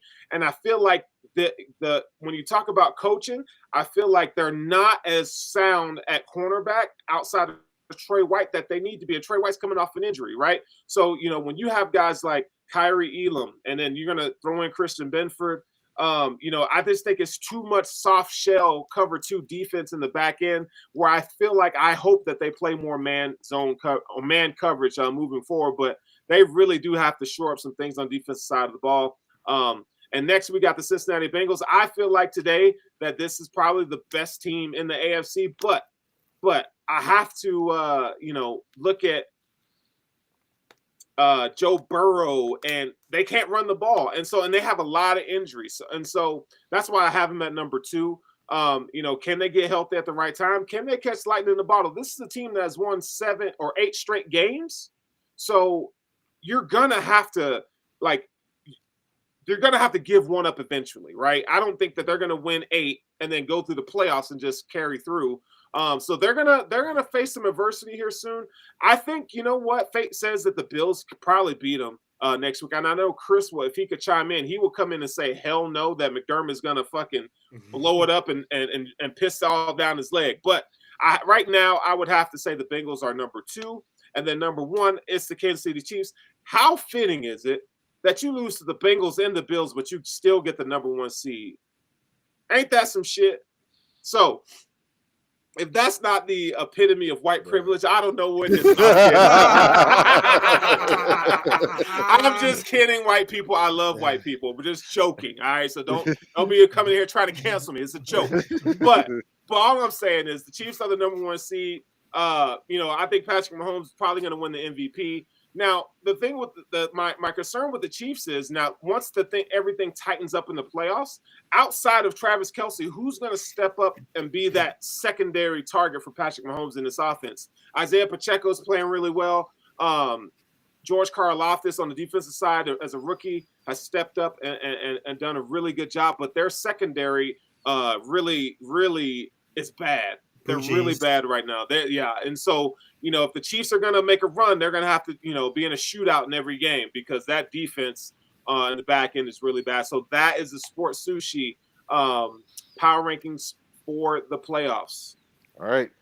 So speaking of the playoffs, we're going to get into our next segment, which is NFL playoffs have been set, matchups have been set, and dates have been set. So I want to say is this weekend. Yes, sir. I know Dallas and Buccaneers play on Monday. Yes, sir. I had to make a sports flyer for that. They wanted to put us on prime time so we fall flat on our motherfucking face. You know what I'm saying? The world can see it. Are you nervous?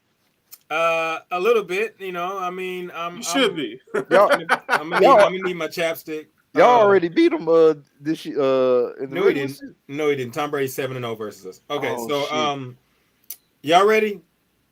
I'm gonna put my chapstick on. I'm try to channel this. So let's just go ahead and I guess let's just get into the love and hate. You know what I'm saying? So this week, of course, I fucking hate the Cowboys right now. No, I don't fucking hate the Cowboys, but I hate how Dak Prescott is playing. Dak, I don't hate you. It's kind of like we live in the same house. I got love for you, but you always leaving dirty dishes in the sink. You never cleaning out the dishwasher. You always doing fucked up shit. My nigga, I love you, but it's about time for your ass to go. You know what I'm saying? I think that the thing about it, being a Cowboys fan, I do think that he's regressing, but above all else, what scares us is that any other team in the NFC playing this team would be confident.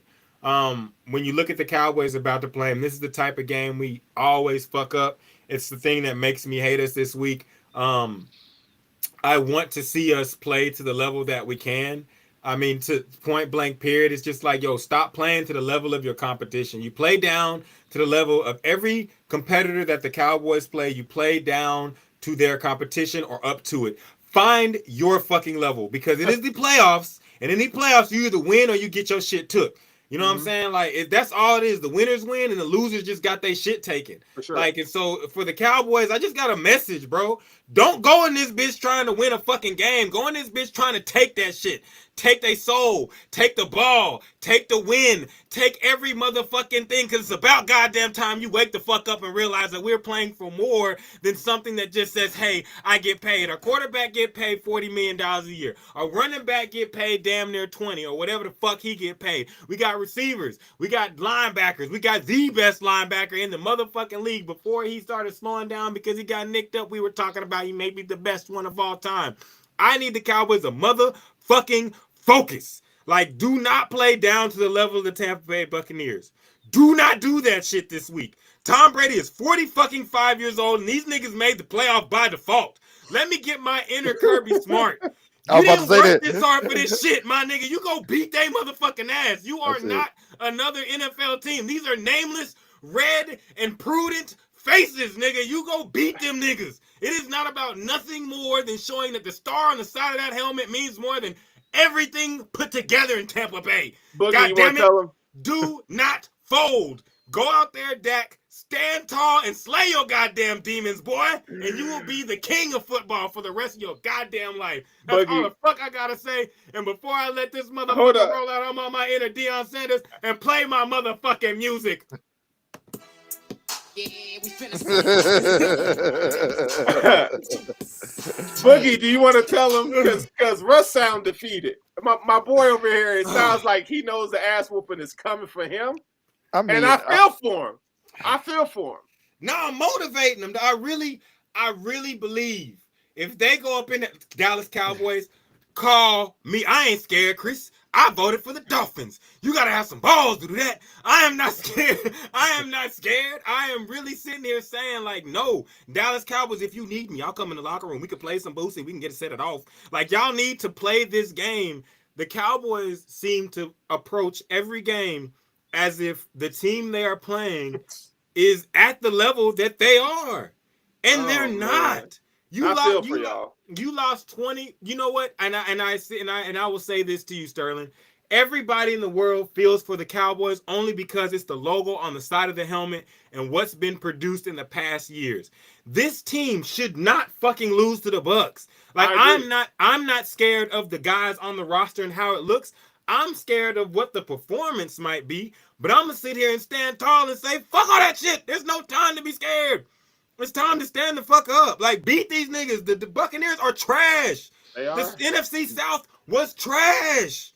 Like, they are not good. They lost to the fucking Falcons before this week. Like, Dallas, stand the fuck up. Stop acting like you scared of greatness. Step through the fucking door. We getting off the plane, Sterling, and we shaking a can. And you know what it says on the can, Sterling? It says whoop ass. Because we going to Florida to whoop some ass and take some names. Oh, man. And it's going to happen. Fuck that. It's going to happen. Stand the fuck up, Dallas. All right. All right, look. They call it Big D. Bend them boys over. Dallas is favored by 2.5. So Vegas doesn't see you guys as an underdog. No, they don't see you as an underdog. So look. So Dallas and the Buccaneers did what I could. That's even worse for them. Yeah, they did what I could and tried to fire them up. I see you getting your Kirby Smart on, dog. I was like, it's a bit boy to try to That was the best pregame speech ever. Oh yeah, I would have killed a nigga if I was playing for Georgia. I had to listen to that about 4 times. But let me get through a workout. But Saturday, this Saturday you have Geno Smith and the 49ers. Brock Purdy square off, division rivals. They see each other for the 3rd time this year. I'm gonna be honest. I got San Fran walking away with that one. When I say walk away. Sure. I mean, walking away clean. Next up, you have the Chargers and the Jaguars. Go Chargers, go! Chargers are favored by 2. I gotta agree with Vegas on this one. I think Justin Herbo, gets it done. But like Sterling said, you gotta be. I think that Jacksonville is the dark horse. 60 minutes of death, nigga. I think Jacksonville is the dark horse. They can upset you. So everybody's counting them out. We're gonna be singing. Hey, you know what, Jacksonville? Y'all gonna get that pop this weekend because y'all got these boys fucked up. I've been riding with the Chargers as my AFC team in silent. They've been embarrassing me losing these close games. I don't have another speech in me. I got this Carhartt on. It's fucking hot. You know what I'm saying? I might dehydrate and die. But hey, yo, J Herbo, 60 minutes of death. Part 1, nigga. Let these niggas know. You got your son in the booth with you. If y'all don't know, they don't know about no J Herbo. Let's just go. All right, man. So next up on Sunday, we have the Dolphins and the Bills. Bills are favored by 13 points. Oh yeah. I'm out of spite. Y'all know who I got. You know what I'm talking about? I don't know what kind of noise a dolphin makes, but is that it? Is that Flipper made like a little something like that.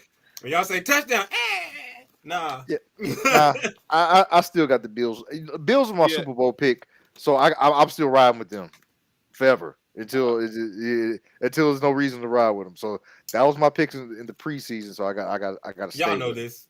Chris just got the beef Yeah. riled up. So I ain't got no choice but to put Yeah, them niggas. yeah. Hey, at South Beach, we coming for the dub, Chris. We coming for the dub.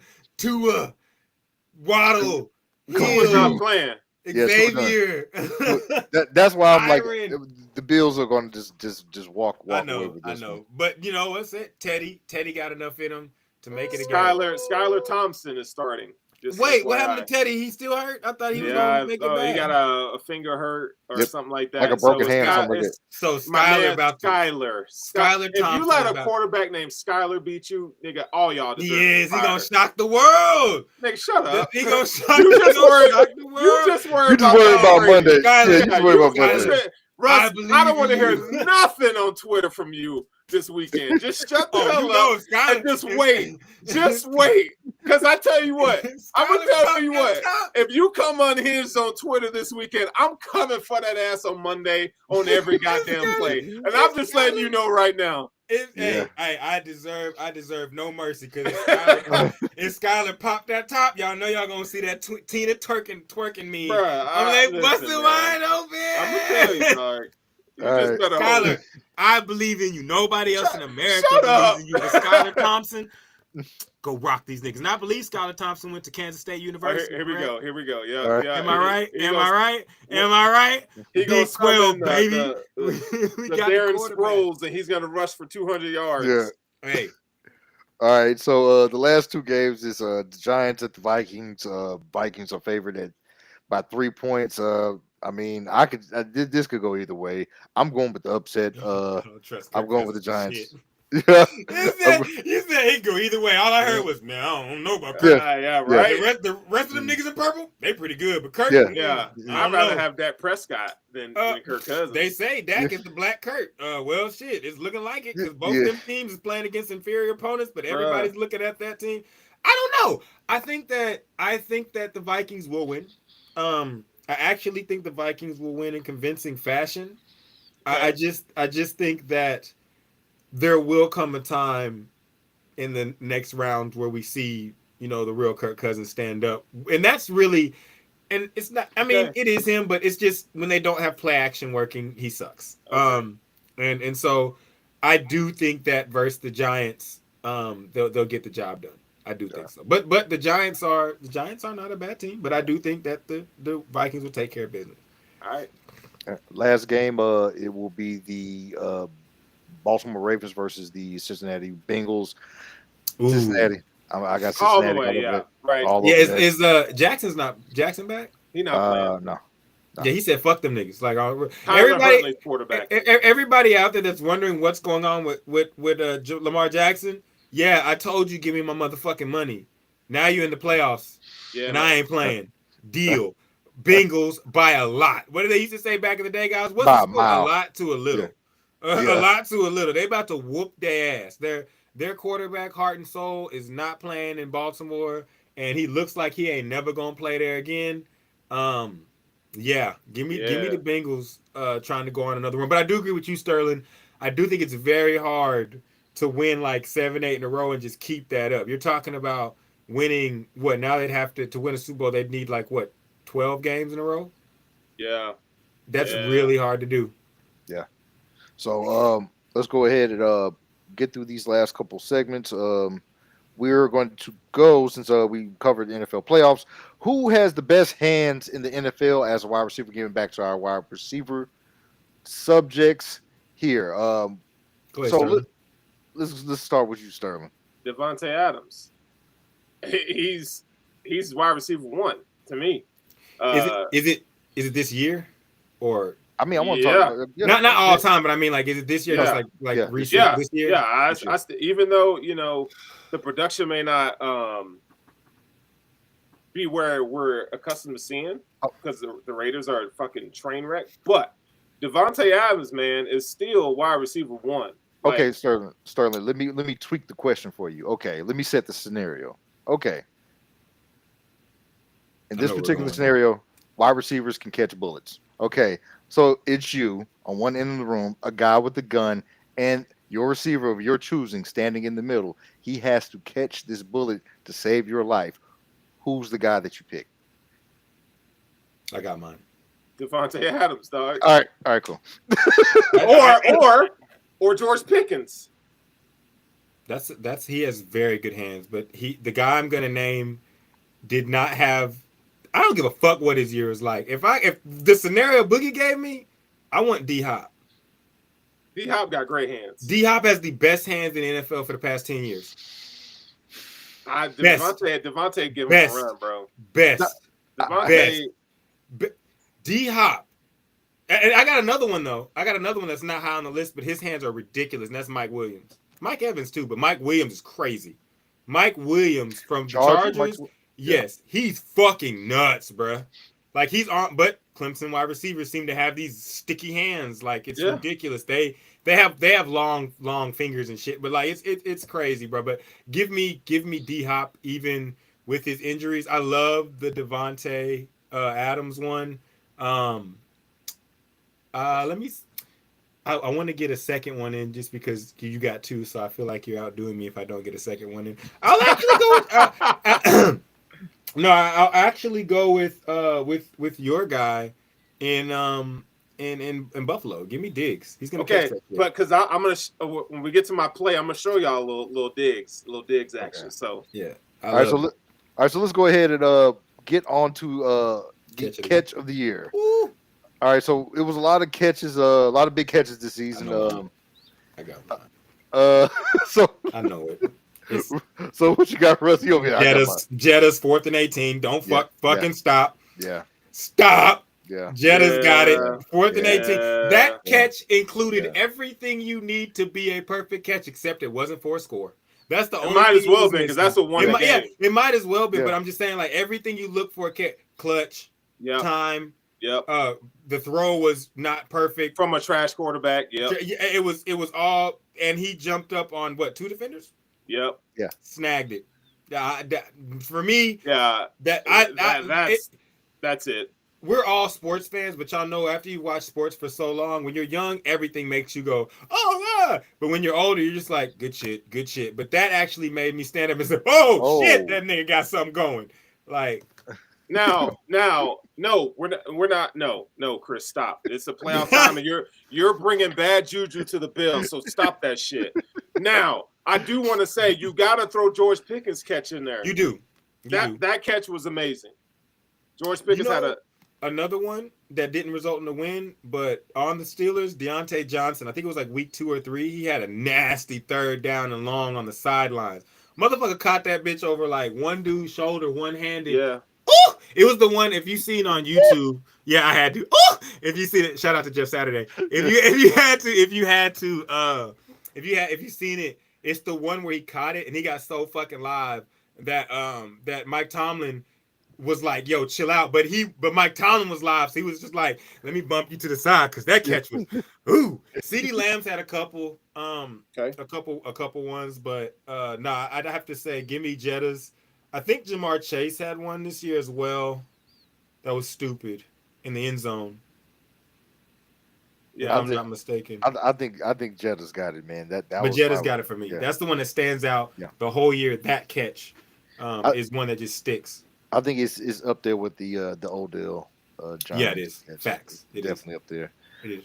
Someone else made a catch like Odell on the sidelines, but I can't remember. I can't remember who it was, to be honest.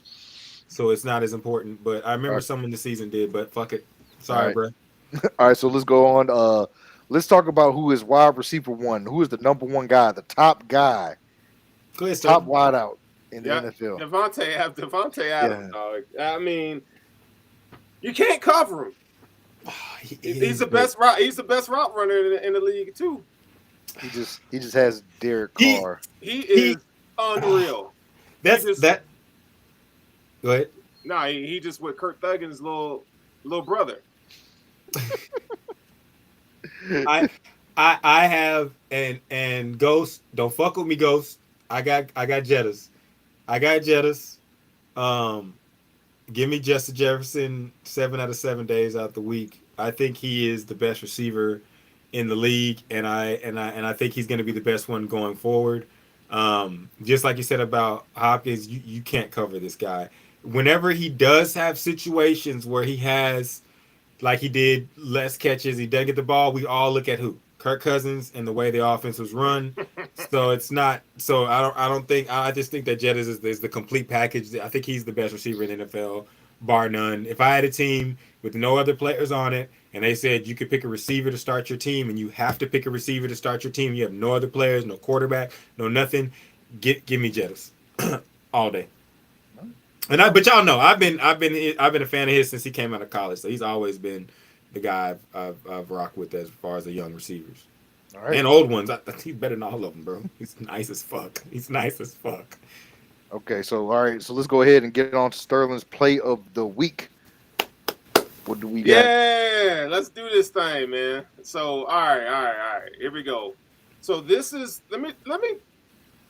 I'm a press play here. And I really do try to refrain from using the Bills all the time. And I've done a really good job. I've shown you James Cook, and now I'm showing you Josh Allen. Okay, All right. so that's a whole season, and I haven't used the Bills that much at all. So this is a play from last weekend, and I'm gonna roll it here. Okay, so again, this is one of those things where this is called a muddy front with the New England Patriots. So you got guys on the line showing blitz, and we don't know what they're gonna do.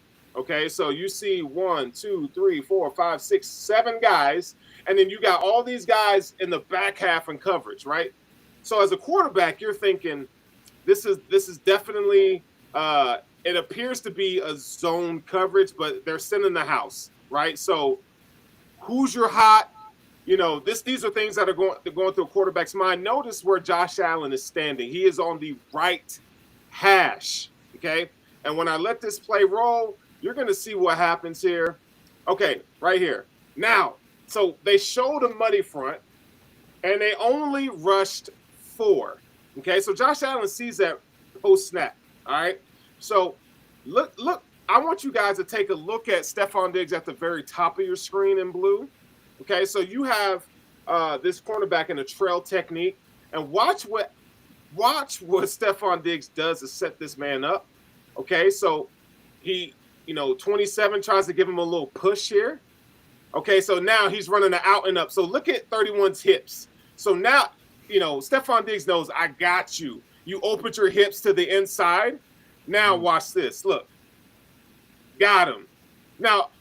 Josh Allen, tell you how insane this throw is, bro.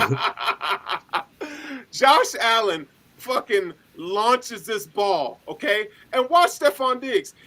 Did y'all just see that little burst of speed? Yeah, there? he had to catch up to it. He had to catch up to it. That is a 49-yard bomb on a rope. Look at this again. Watch this mess. This is the right hash all the way to the left hash. He threw that with ease. Now, look at Stephon Diggs. So he's tracking the ball, takes his eyes off the ball. So he's tracking the ball. He's looking. He's like, oh, shit, he's throwing this further. I can't let him outthrow me. So he starts running forward and tracks the ball and comes back to it, and that's a touchdown, man. I'm going to tell y'all right now that it doesn't look impressive. But when you look into, like, the fine points and the minutia of why that play is successful. Yeah, that was impressive. From the right hash, throwing that thing all the way to the end zone like that. I think it covered like 65 air yards. Yes. That is an impressive display of speed. That's an impressive display of tracking the ball in the air. Stephon Diggs is the lead at that. And that is a damn good throw by Josh Allen in stride on the money. And there you have it. That is the play of the week. All right. Yes, sir. That was a hell of a breakdown. I was sitting there. I was like, damn, man, this motherfucking Josh Allen is it's fucking ridiculous. You said he threw it. I saw the play, but I still think he shot that bitch out of a shirt cannon. Like that doesn't make it Scarecrow Winston. Man, Chris is y'all got to do something. Hey, Chris, hey, Sean McDermott gonna knock at your door like, hey, motherfucker, we got some problems. Yo. We got some problems. All right, man. Chris would be at the Super Bowl party. Still talking shit about it. We won in spite of you, bitch. Yeah. Yes. Our producer Chris, he's not a Sean McDermott fan. So, but that is our show for today. You got an extra 30 minutes out of us, man. So that's our gift from us to you for Sports Sushi on Wednesday. So social media time, baby. Social media, you want to follow us on social media? Do so. IG is sports_sushi. Twitter is sports sushi, all one word. You want to follow me? That's DJ Slow Boogie with the I and the E, not a Y. On Snapchat, SoundCloud, Instagram, Twitter, all that. That's where you'll find me at. What about y'all? Yeah, you can find me at buffalorumblings.com, on Twitter at Furrow Sterling. And just like we talked about earlier in the show, I will be at the Reese Senior Bowl. So I will be having some coverage. I'm going to do my best. I'm going to tell you guys about what I see at practice, what I see in the game. If I have any interesting conversations, I will try to record them if they allow it. If they allow me to record them. If not, I will definitely, when I come back, I will be sharing everything that I learned Senior Bowl week. Excellent. All right. Yeah, it's just me. You can catch me talking shit on Twitter. That's RLClimbSP. Or if you just start typing in Sports Plug Russ, you'll find me there. And if you type in Sports Plug Russ on IG, sportsplug.russ, my bad, on IG, you can find me there as well. All right. I mean, I just, if I could, I'll just end it like this. This is probably what TCU said in the locker room. Gentlemen, we had a great season. The season is over. Pass to the left, jerseys to the right. I would say that basketball season starts and tryouts are next week, but this is college, so y'all niggas got to graduate and go get a job. We'll holla at you. This is Sports Sushi, bitch. 2 fingers, 1 thumb. Peace.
Peace.